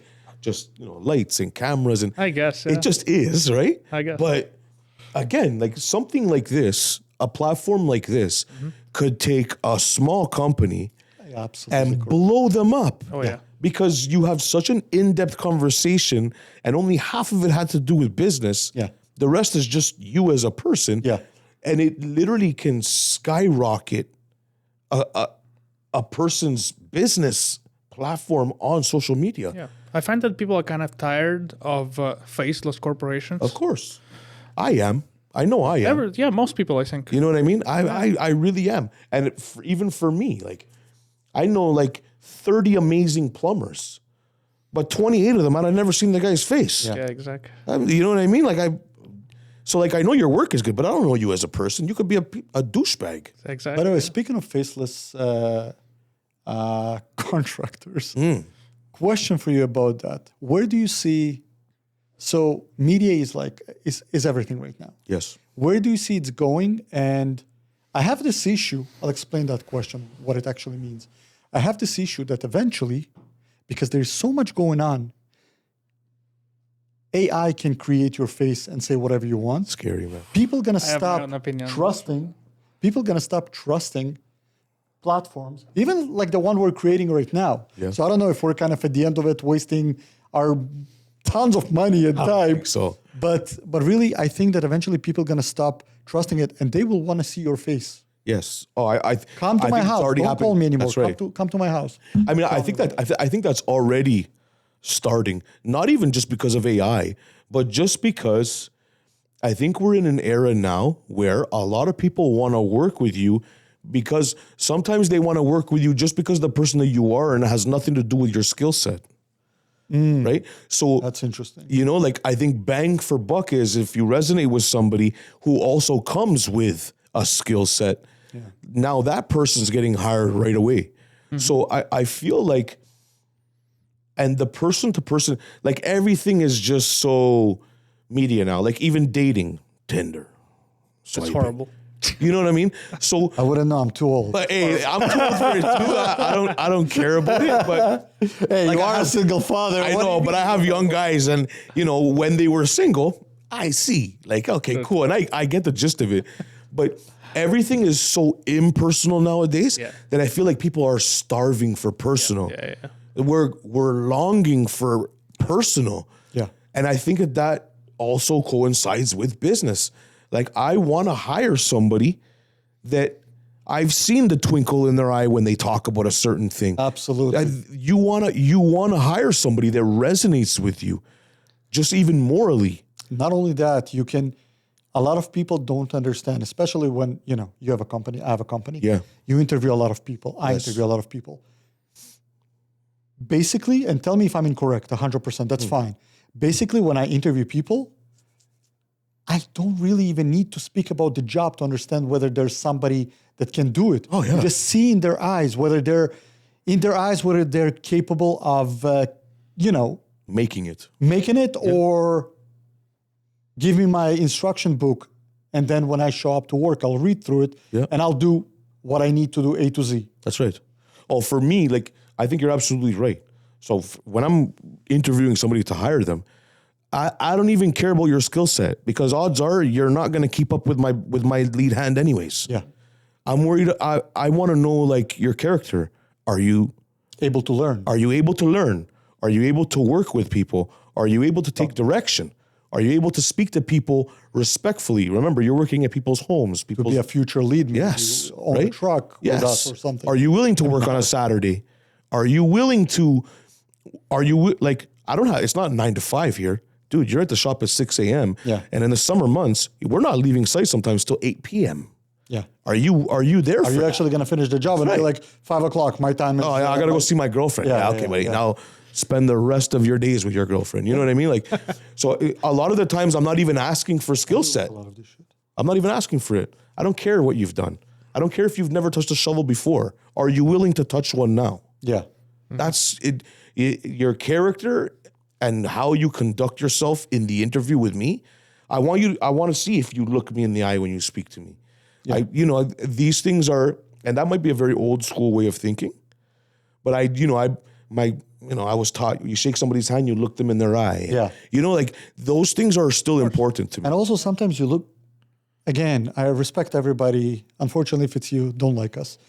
But sometimes you look into people's eyes and it goes through their skull. You just see nothing in there. They're empty. It's an empty void. Yes. Yeah, I see it every And day. you don't need to, when people come for an interview and we're hiring now, that's bad. So are we. But anyway, listen, don't come if you avoid it. If you're scared, don't come, People man. come to your company and they're like, that's it. You give them their time of day to kind of, because you don't want to be like, yeah, I don't like your eyes. No, Goodbye. of course. But you already see they're not going to be a good fit for the company. Oh, sometimes within the first 30 seconds, I can already see, like, I'm going to talk to you now for 10 minutes just because I respect you. Yeah. But you're never hearing from me again. Yeah. It's a gut feeling, right? It's you literally. tell. Yeah. But I even use that with clients too. I'll step foot and the client could say one sentence to me. That it's not going to be your And I don't care how big the job is, how amazing it'll look. I don't even send the estimate. And by the way, because I'll tell you what kind of person I am. Are you the kind of person that will still go all the way through with the appointment, or just a couple of minutes and be like, listen, I think you should look for somebody that can help? I think it depends on the severity of how I'm feeling. Like I've told people within the first 3 minutes, hey guys, no disrespect, I'm not the contractor for you. And I'll put my boots on and I'll leave. Or sometimes I'll give them a chance because, hey, especially when they have a lack of knowledge, they can say something and it's like, yeah, but you know what? You seem open-minded enough that now if I explain this to you, you might change your way of thinking. Okay. So it all depends on how hard what they said or did affected me. Yeah. But I have no problem 2 minutes in saying, guys, no disrespect, but See, I got this problem. I'm leaving. I got this problem where I would go all the way through. Yeah. I feel that And I feel like you wasted time. even if I waste, 100%. Even if I waste, Oh, you already know you're wasting. and the reason for it, I know that I've wasted my time. I know that it's over. It's done. I don't even want to be here. But I have this feeling sometimes, you probably also have this feeling. I have this feeling that because I'm decent and because I know I'm good, I have to give you all the information. That's right. Because you might have somebody else coming in, this cheap contractor that we discussed about a couple of 100%. minutes ago. They will not give you this information. So at least maybe I'll save you from not making those very bad mistakes. I've done that many times, even knowing that still do. I'm not going to do the job. But now I'm going to give you some information so that the next 13 people that you bring in can't schmooze you, that at least you have some sort of... There you go. And that's my moral, that's our moral compass, I right? do that all the time. But sometimes, like I've had clients just say some some things that really irked me. And it's just like... personable or something? Not necessarily personable, but you kind of get an idea of their character. Like I had a client like 4 minutes in, and they're like, the husband's like, you guys can't be that expensive. You guys dig holes for a living. Oh my God. That's it. Right there and then, I was like, hey, brother, you know what? No disrespect, but you can't even dig a hole for a living. So again, no disrespect to you guys. I hope you guys find who you're looking for. Yeah. I'm going to leave. And then the wife's like, no, he didn't mean it. I'm like, no, he did. He meant it. He That's meant exactly what he meant. Instead of me... If he doesn't respect your That's right. hard work, Yes. he will be very... And I don't respect your money, and I don't want an it. asshole while you're working there. Yeah, that's cool. Oh, guaranteed. And I've had people be really rude to my guys because they're young, or right? Rude and ignorant, where it's like, hey, listen, if you talk to my guys like that again, I'm going to give you your deposit back. I'm leaving this fucking hole here, and we're never coming back here. Yeah. Because it's principle over money for me with everything. Some guys tell me I'm super wrong for it. You cannot sell your soul. Yeah, I cannot. There is no amount of money that's going to make me go against how I feel and what I think. Yeah. I don't care what it is. It's funny. People think that contract... Well, I paid you what you wanted. Now you owe me your life. No. That's not... We're here to do our jobs. That's you know right. What I mean? That's right. The mechanic that fixed your brakes, that charged you the $800 you wanted to charge, does he owe you his life now? Yeah. You know what I'm saying? Like, why am I any different? Yeah. Yeah, no. So some clients have really rubbed me the wrong way. You guys find that there are like 3 levels to this. Basically, there's a person you meet, and in the first minute, you're like, this guy's an idiot. 100%. All the Then time. there's another level where it's like... Then there's another level where it's like, something is off about this person, but I'm not quite sure. Can't pinpoint it yet. And then there are people who are usually straightforward, I 100% think. clean. You know what? I think as the years go on and you deal with so many different people, I feel like we almost develop like a sixth sense where really, really quickly I can already grasp an Within idea. a minute of two. Within a minute. Within the first 10 sentences, I know already like, okay, cool, I want to help these people, or no, I'm never coming back. I'm not even, I've left people's homes and in their driveway saved their number as do not answer. In their driveway. That's smart. And you know what? From the conversation, the job was already mine. Let's be realistic. And funny enough, you said you're not social. But let's be realistic. Yeah. You're dealing with tons of people. Yep. You have to talk to them. You have to be there for them. Yep. You're their psychiatrist sometimes while they're arguing between themselves. All the time. You have to and they're asking, what do you think? All the time. You gotta, you know what I mean? And all that. So people really don't appreciate what trades and contractors are doing. You're like everything. You gotta know a little bit of everything. Yes. And we had those situations. And when you see a person that the first 2 minutes tells you, going back to what you said, you're just digging holes. Yeah, it's insane. That's the kind of person that will come to you in the middle of your job. Well, I don't want to be an asshole, but your guy here, he was standing here and doing this. Yeah. Did we do our job? None of your business what my guy did or did not. That's right. Was he professional, did his job? Perfect. That's the kind of person that would be standing behind you, watch the whole breathing day. into your neck, Yeah. which I always tell my clients, it's okay to stand there and watch us working. Of course. But there's a difference between watch us working and all of a sudden becoming the project manager on That's site. right. The big difference. With a If police you want- flashlight. Yeah, if you want to watch because it's your house, it's your money, and you're engaged in what we're doing, no problem. Yeah. But if you think that because the night before you Googled shit for 3 hours and now you think you're gonna tell me how to do what you hired me to do, I don't want the job. Which you see, a normal client, by the way, would not tell you all that, but they would be right. like, okay, you're not for me. I didn't like what you just said. 100%. You're not for me. You know what I mean? If they Googled and they still want to believe Google, it's fine. Yeah. Like I've seen, to be honest with you, I've seen, are you familiar with, there's a show on YouTube, a father and a son, American show. They're building a house. They're called Statback. Oh, I know what you're saying. Love that show. I love it. Love that show. Those love guys it. are amazing. Amazing. Again, but the reason I'm saying that, one of the episodes, what they did, they were installing in his son's, you know how they built a garage and now Yes. they're building the house? Yeah. So they installed in the garage a water heater, and they decided to do it. They never installed it before because he's not a plumber.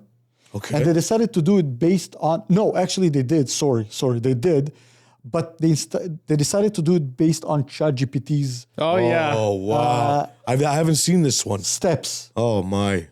It went amazingly. Did it? It went amazingly. He installed everything right and everything, but clearly that's because he knew what he was doing from before. Yeah, So he okay. could really understand what ChatGPT is talking What about. we're saying, yeah.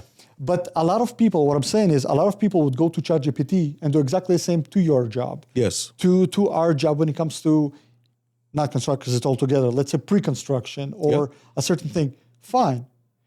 You can do that. Like, for example, I can check on ChatGPT how to do waterproofing. I can hear you out. If pretty much I have my check marks on everything you said, I'm going to hire you. Of course. But there are people, believe it or not, would be like, yeah, but what about mesh? You would not put a mesh? Yeah. And he's like, yeah, I was just about to say that, but now...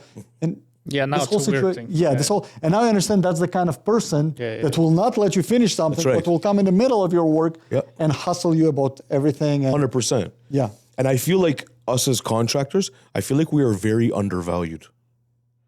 We are extremely undervalued. That's why we have this. And that's why when I say like a platform like this really opens people's eyes who are just undervaluing us because they don't have the knowledge about what it is that we're really bringing to the table. So stuff like this is amazing, especially for the guy who's just starting out, who doesn't have a referral base, who doesn't have 100 Google reviews. You know what I mean? Like, But let me ask you a question. Because that's my moral compass doesn't allow me. yeah. Should I bring somebody? We have quite a few companies that are contacting us right now to come on our podcast. Yeah. And believe it or not, I'm actually going through and checking those companies. Should I bring somebody who has a less than, let's say, well, depending what they do, but let's say 1 or 2 years of experience? Because now we're kind of giving platform to someone who might not be very professional, very good like you are. It's hard. It's hard because you guys have a status already, Right? right? So I feel like to uphold that and to uphold the respect that you have within the community because everybody knows what you guys bring to the table, I feel like you guys are in a position where realistically you can't do that. Not because that person in 10 years might not be the best carpenter in the we don't know GTA. that. You don't We know that.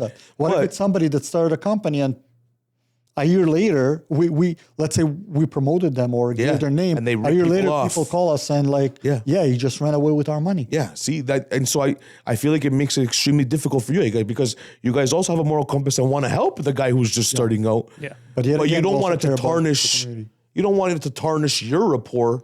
I haven't figured out the way to I don't think you're gonna ever figure it out. I'll be honest. I think for a guy like that, you're gonna have to wait for the 5 years in and say, "I remember you reached out to me when you were 2 years in. Now that I see you're 6 years in and I see what you're doing, yeah, come on the show." Well, you know what would help to bring it like full circle, because a lot of companies they either don't show their face on their social media or show their face, but they're not like longer videos, so it's really hard to tell what is the person actually like. Yeah. I think it's that's why a lot of the time when I'm just speaking organically about something in my truck, it's a 3-minute video. I agree. It's a 4-minute video. Yeah. Because, I could say all the right things in 30 seconds, Yeah, but really I'm a piece of shit when I close the door. Or I could speak just genuinely for 4 minutes and you guys can make that determination for Which yourself. is pretty much, if you're asking us to come in on the show, that's the audition where we can go and see like 5-10 of those. Yes. See that you're a genuinely great person. Exactly. Get you in on the show. That's why. And then not even just for guys like you, but even for potential clients. Yeah. Like, I have a lot of clients that have hired me through Instagram because they resonated with 10 videos where I was talking about just being passionate about what I'm doing or wanting to help people. Yeah, because they're interviewing you through your video. Exactly. And they're seeing that you are a great person. Exactly. And you're going to be easy to work with and easy to talk to. And then when you get to their house, they're like, oh, you are exactly who you are on the Instagram. It's so funny though. Do you have this situation? You see, I didn't have questions, but you're bringing more and more questions. Do you have the situation where people are calling you? Clearly, you don't know them, but they talk to you as if you're their best friend. Oh, I have had clients that on the day I go to price their job, they're talking to me like they've known me for years. And they're like, dude, I've been following you for 3 years. Yeah. You know what I mean? Like, how's your son's hockey? Oh, Like, wow. just from me posting stories of taking my youngest to hockey, it's like, I've never met you before, but because you've been following me for all these years, and it's just been in your head that, hey, if I ever come across a problem where I have water in my basement, Antonio's going to be the guy I call because I resonate with him already. Yeah, which is and then it's like, wow, that just means that I'm utilizing this platform properly. Yeah. I have situations, people like, what happens is we're not doing what you're doing, right? So our first meeting, we don't need to see an issue. That's right. Because there is no issue, right? That's right. We're building something. So what happens is when we talk to people, you can see somebody will be like, oh, hey, Max, how's it going? And you're like, yeah, you clearly know me. Yes. Or people would come in and they're like, oh, hi, how are you? I'm like, hey, how you doing? My name is Max, this and that. Oh, hi, nice to meet you, Max. You know that these people never saw you or don't know. That's right. But it's just so funny when you see people talking to you as if they know you for years. Is that weird for you guys? Not really, no. No, not. I think it's weird if they say they've been following me for a couple years and they don't feel like they know me. Yeah. Oh, I see. Then that's a red flag to me. Yeah. And then again, like even just with that, there's many contractors that reach out like, oh, dude, Antonio, I've been waiting for an issue with a foundation leak so that I can connect with you and bring you in. Waiting for it. Really, like, and it's like I've created. I was waiting for my house to fall down to call you, I've been Max. fucking jackhammering it, you know what I mean? Like, but yeah, no. So it's definitely. I just think that if you're genuine and you are who you say you are, it's gonna come through in your social media as well. Yeah. Like you see, like I'm on my professional business page. I'm saying, fuck, I don't care. I'm talking to you like I would talk to my friends. Yeah. Because I'm well, what do you want me to do? Like I gotta like the Disney fucking channel and I gotta watch what I say? Like, no, dude, we're all adults here and this is a shit show. This is what we're gonna do to fix this problem. So I'm gonna be brash and very straightforward with you because I just feel like that's just the honest way to go about it. Yeah. Like I know I know guys personally that run businesses and like on Instagram they're all like hoity-toity and then they'll call me and tell me about their weekend and it's like, dude, it's like the hangover. That was my problem. And then I realized in the beginning, that was my problem. Like if I'm on camera, I gotta be all sharp. No, I don't. I have to be myself. That's right. The opposite. And that's it. The opposite. That's right. But going back on this question, I actually love when people talk to me after they know me. And I'll tell you why. Because now I feel as if I'm talking to a friend. That's right. And when I'm talking to my friend, I'm going to give them all the maximum information I can to make sure they don't get themselves in trouble. Of course. Regardless whether they're going to want to work with me or not. No. But you really, now it's more personal. And now you want to make sure, okay, listen, you're going to start a process. In our case, for example, again, a new house. You're gonna start a process. That's gonna take this amount of time. This is gonna take that amount of time. You gotta do permits. You gotta do this. You gotta do that. You gotta talk to architects. And the reason I'm doing it because now I'm worried if they decide to go with somebody else, don't get yourself in that issue because everybody's like, oh, don't worry, I'll do it for you for 2. In 2 weeks. In 2 weeks, you got permits. 3 weeks after that, you got your foundation. 5 weeks in it, you live in your house. Oh, yeah. Oh, yeah. Which one? That trailer, but it doesn't matter. There's so much smoke and mirrors and selling dreams in our industry, man. Like it's scary to think that people are okay with just blatantly lying. And you know what? I love those people who get disappointed from what I have to say. I love it. Great. I love that. Great. Because you know what? It's like you would tell them, well, you want to build a custom home. Okay, great. So a year it's going to take us to do your permit. At least. A year? What are you talking about? Yeah. No. I talked to this other guy. He can do it for 2 months. Yeah. He said that in April we're going to be able to build. Yeah. Good luck to you. Good luck. Good luck to you. Good luck, man. Probably doing that with this guy, you're not going to build not only next year, but the year after that. 100%. You guys made me realize while you were talking about it that you also avoid, like, there's an invisible benefit to being on social media because essentially you get to avoid certain people, of course, because they saw you and they know they don't want to work with you. Now you don't have to waste time talking to them. So and by the way, if you remember, I'm going to be very, very open, very open.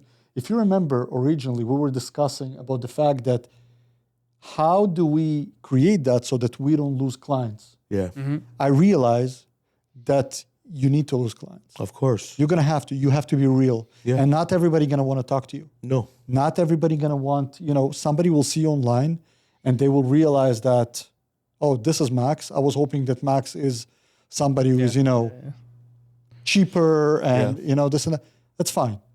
But the one thing, if out of the 20 people, one of them will sign with us, they will have the best experience of their lives. 100%. They will pay what it's supposed to cost. Yep. They will get the job done on time. They will get everything done on time. Same with Antonio. So all the followers that you have and all the people that contact him, those are people that don't need to be sold on the fact that it's going to be done right. That's right. They don't need to be sold on the fact that it's going to be done on a timely manner.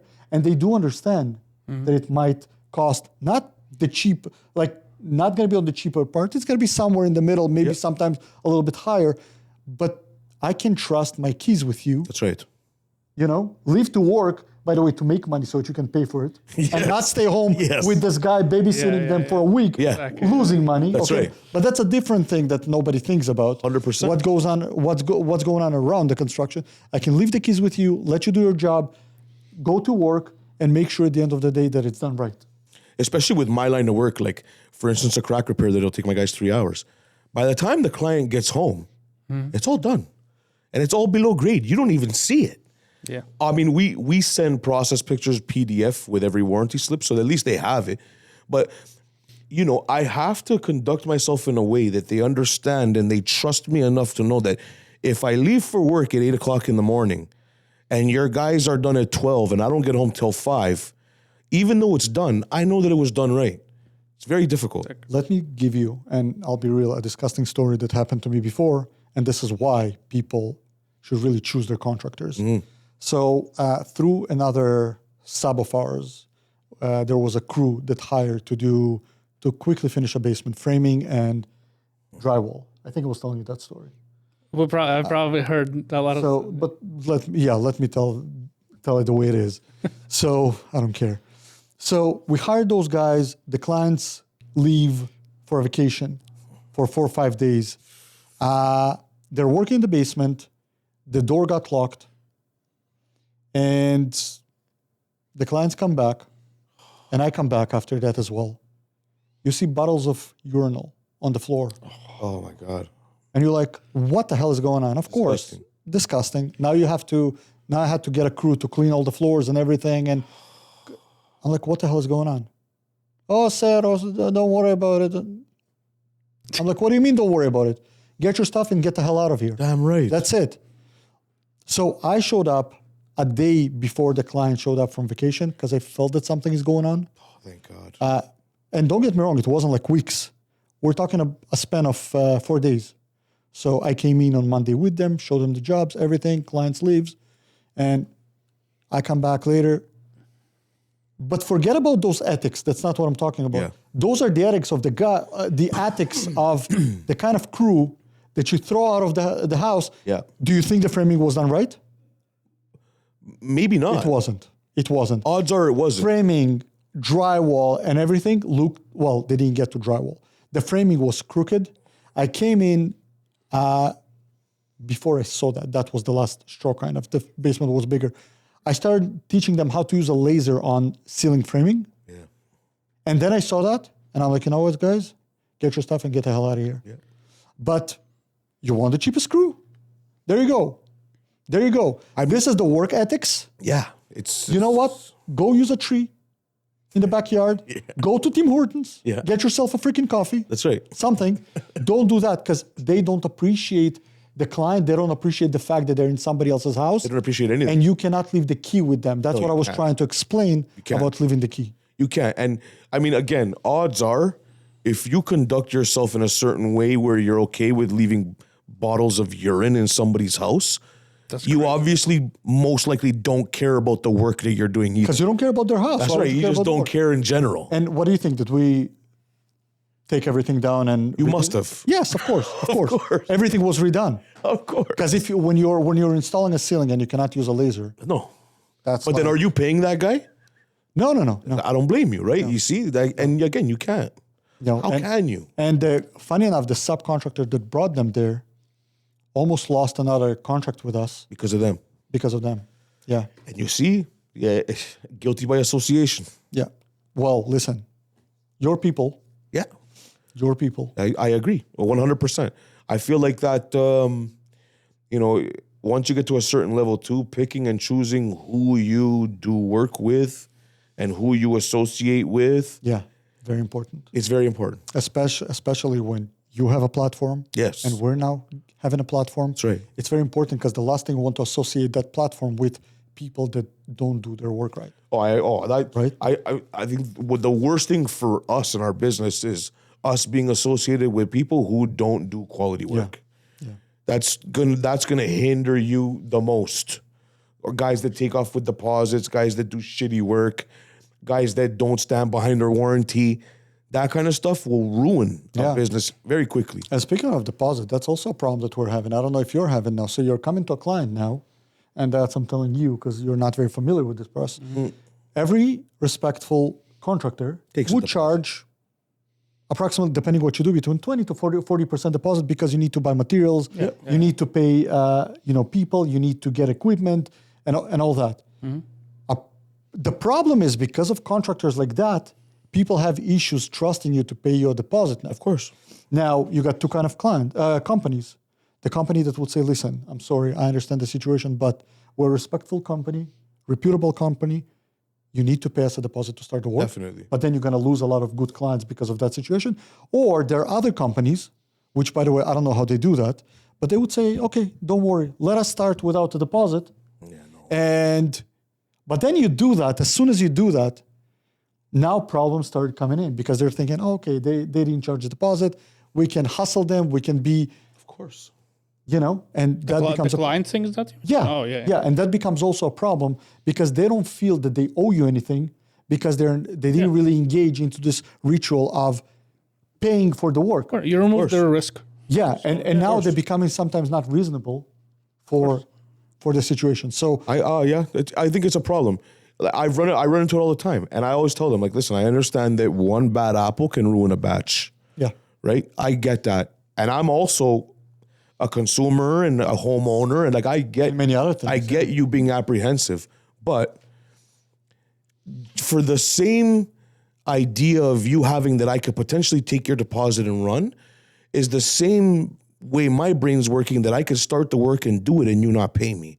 Mm-hmm. So if the end result is that horrible scenario where I don't get paid, at least if I've collected a deposit, my labor and my material for your job didn't come out of my kid's mouth. Yeah. But then where is the middle ground to it? For me, the middle ground is references. So, yes, but I'm trying to kind of explain that to our viewers. The middle ground is that do not hire a contractor that you don't trust. That's right. Well, I feel like that's just given. Right? So you can't say, I'm not going to pay your down payment. No. You can't do that. No. Because you can't buy a car without paying a down payment. Of course not. you're getting a product. Yeah. I'm not going to buy a lumber out of my money, and then you're telling me, oh, Max, you know what? I decided not to go ahead with it. Yeah. The down payment solves that issue. So that's why you have to hire a contractor that has good reputation. Of course. So that you don't feel worried when you're paying that down payment. I tell them that right to their face.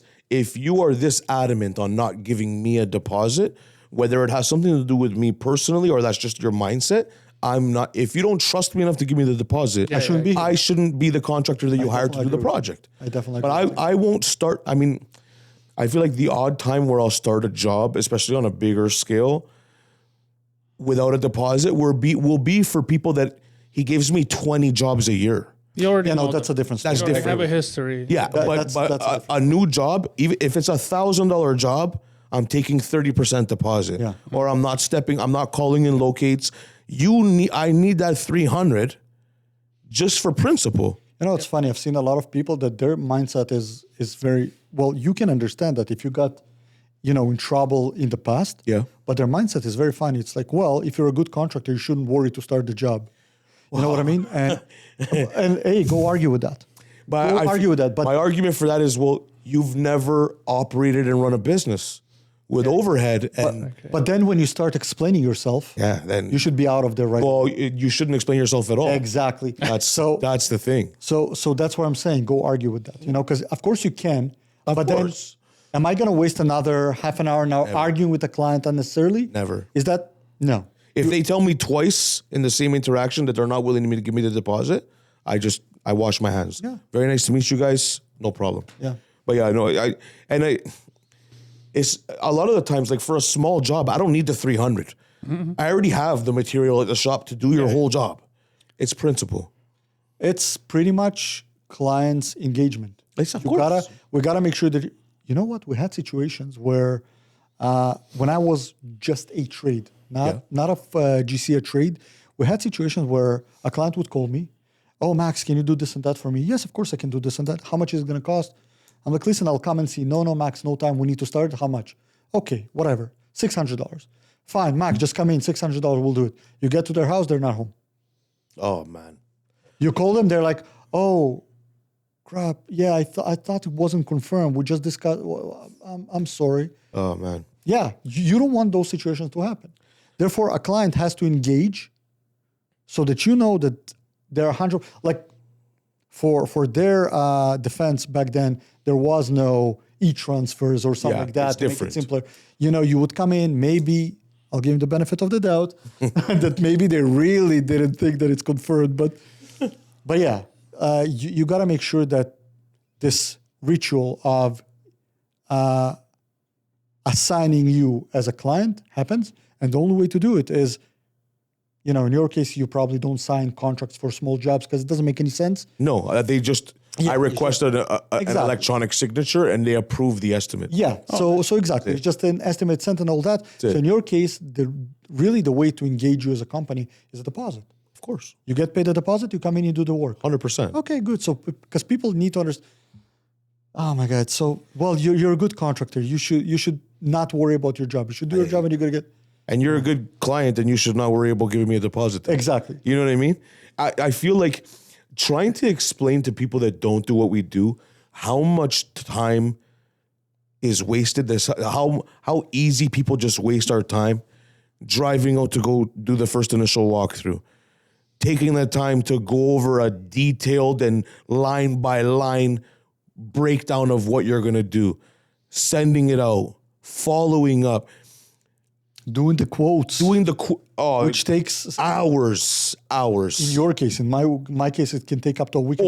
For years, like me going over drawings to quote a waterproof takes me hours. I can only imagine how long it takes you to go over the whole job scope. People don't realize they don't realize. Job. Yes. So sometimes they would ask, "Well, you're not doing it yourself." Yeah, because somebody has to do this full-time job, getting you. Yeah, a quote. It's like you trying to explain to somebody, you got to go to work for a week for free to hope that the next week you can work to get paid. Yeah. And then because you're a good contractor, you're not even going to get a deposit. You know what I mean? It's mind-boggling. Yeah. Mind-boggling. So listen, but we're here for that. We're teaching future customers, yours and ours. Not, I guess, teaching, educating is the wrong word, but to check your contractors. Oh, yeah. I mean, again, doing your due diligence as a consumer, just like anything else that we buy. Like if I'm going to go buy a laptop, I'm going to do some homework and find out which laptop is the best. If I want to go buy a car, I'm going to do homework on the specs of the car and make sure it's what I want. You should be doing your due diligence the same way when hiring a contractor. Yeah. It just makes sense. To me, ChatGPT is awesome because it's not always correct. Always, I mean 70% incorrect. But let me tell you something. It's there to give you this basic checklist that when you bring a guy to your house, in your case, waterproofing, and you're talking about everything, you know, mentally in your mind is like, okay, he talked about that, he talked about that, he talked about that, he talked about that. Yep. He knows what he's doing. Yes. Yeah. You know? Of course. I even feel like just from people paying attention to my page, 100%. they already have some sort of basis and knowledge, general knowledge of what waterproofing consists of. Yeah. And so if and when it ever arises that person now needs a waterproofer, if they don't call me for whatever the reason may be, whoever they're bringing in, they're going to listen for keywords and like, oh, yeah, I know, I've heard that before. Yeah. So again, it's just such a great tool to learn. Yeah, because really when you are engaging a client to your company, which is funny enough into everything, like people think that I should tell you something new that you don't know about. No. You really should tell me what I already know. That's how you're confirming that you know what you're doing. Yes. You know, you don't need to reinvent the wheel. No. But you gotta know what you're doing. You gotta tell me how the wheel works, how I know it works. Yeah. Okay. Oh yeah, no, it's very important. So last thing before we go, and it's so interesting. I really don't want to, but I'd rather get you one more time. Get me. Funny business that happened on site that you remember. Give me a couple of examples to end it on a funny note. Like with my guys being funny? No, overall funny business that you've seen on site. Oh God, I've seen on construction sites. I've seen other waterproofers backfill garbage to avoid paying a disposal fee. Oh wow. I've seen guys pouring a footing and leaving the forms in the backfill just so they don't have to go and strip the forms. Oh yeah. I've seen so much nonsense. I've seen guys tar bituminous over a crack, hoping that it's just going to fill the crack because they don't want to spend the money on hydraulic cement. Oh my God. I've seen so many things. I've seen guys leave pipe details wide open because they just don't know how to fix it. Guys wrapping membrane with no bituminous behind there at all, so that the client comes home and sees membrane and thinks it's waterproofed. Oh God, guys! Oh yeah, I give this much warranty, and they're not even answering their phone anymore. I think we see so much shoddy shit. Like, and some of it we can laugh at because it's so absurd that you can't not laugh. But some of it is very scary because I myself could potentially hire somebody for something that I'm not well versed in and get juiced the same way. So it's but then very scary. The difference is, and I'll help you out. I'll be your, I'll be your lawyer on that, your advocate. So the difference is you will come in and you will redo whatever necessary. Yes, of course. And you make sure that it's done right. 100%. 100%. You'll take responsibility and liability. Absolutely. Oh, hey, listen. Those guys just disappear. If anybody ever calls me, if anybody ever calls me for warranty work and it's leaking where I've touched, I'm redoing it for free. That's what the warranty is for. Human error happens. Product failure happens. Yeah. I myself could miss something. I could have an off day. I could have had an hour of sleep and I'm just drowsy. But if it leaks, I'm coming to do it for free. But so far, knock on wood, it doesn't. None, knock on wood. Close calls, but we'll go and do a water test. If it's not coming from where I serviced, now I'll give you a better deal and we'll fix that. Yeah. But if it ever comes from where I've touched, I have no problem eating it and doing it for free because also- that's what it is. You know what I was just thinking right now? And this is it. That's exactly it. How much would it cost to excavate, remove all the dump, or remove the forms and all that, versus doing it right the first time around? But that's what People don't see that scenario. You know, they don't see a scenario when they're actually getting themselves in trouble. Of course. It costs you so much more to do it the wrong way than to just do it the right way. Yeah. You know, like, and you're jeopardizing your whole business for $400 in the disposal bin. Yeah. You know, because now that one person is going to tell 500 people that they know that guy's a hack. Yeah, exactly. Yeah. Yeah. So now you could have spent 400 and made 400,000 in that referral base, but now you just screwed yourself to save 400 It's bucks. reverse word of mouth. Of course. Like, That's literally. karma, man. Yeah. That's karma. Yeah. Absolutely. Your warranty is not the warranty with 3 pages of No, very fine straightforward. print. Yeah. Very straightforward. If it leaks, we come and redo it. Yeah. Yeah. Very straightforward. Awesome. Listen, that was a good one. Incredible, man. All right. This has been very engaging. I'm honored that you guys brought me in. It was awesome having you. Any other time, And we're definitely going to have you in again. I'm here. Let's do another hour. Yeah. Huh? Let's do another hour. We did the, we did the exit thing, and now let's. Yeah, no, it wasn't an exit. It wasn't an exit. I thought it was an Who exit. decided that it was an I exit? thought it was Well, an exit. don't worry. I'm gonna cut it into an exit. Oh, you for know? sure. Oh, you're going to do that? Make it look like Yeah, of course. It's gonna be weird otherwise. I think it'll be great. I think this is gonna get a lot of traction. All right. Oh, less work from you. You guys want to leave it? Great. Yeah. I think I don't give it. I'm good either way. Yeah. But I'll tell you what, we'll have an exit right now. Yes, perfect. Buddy, thank you for being here. Thank you, You're guys. great. People should definitely check you out. I hope they do. People should check you guys out too. Yeah. Because your platform is just as important as mine. Yep. So, guys, thank you very much for being with us. Hope you enjoyed that episode with Antonio. And until next time, back to work. Yes, sir.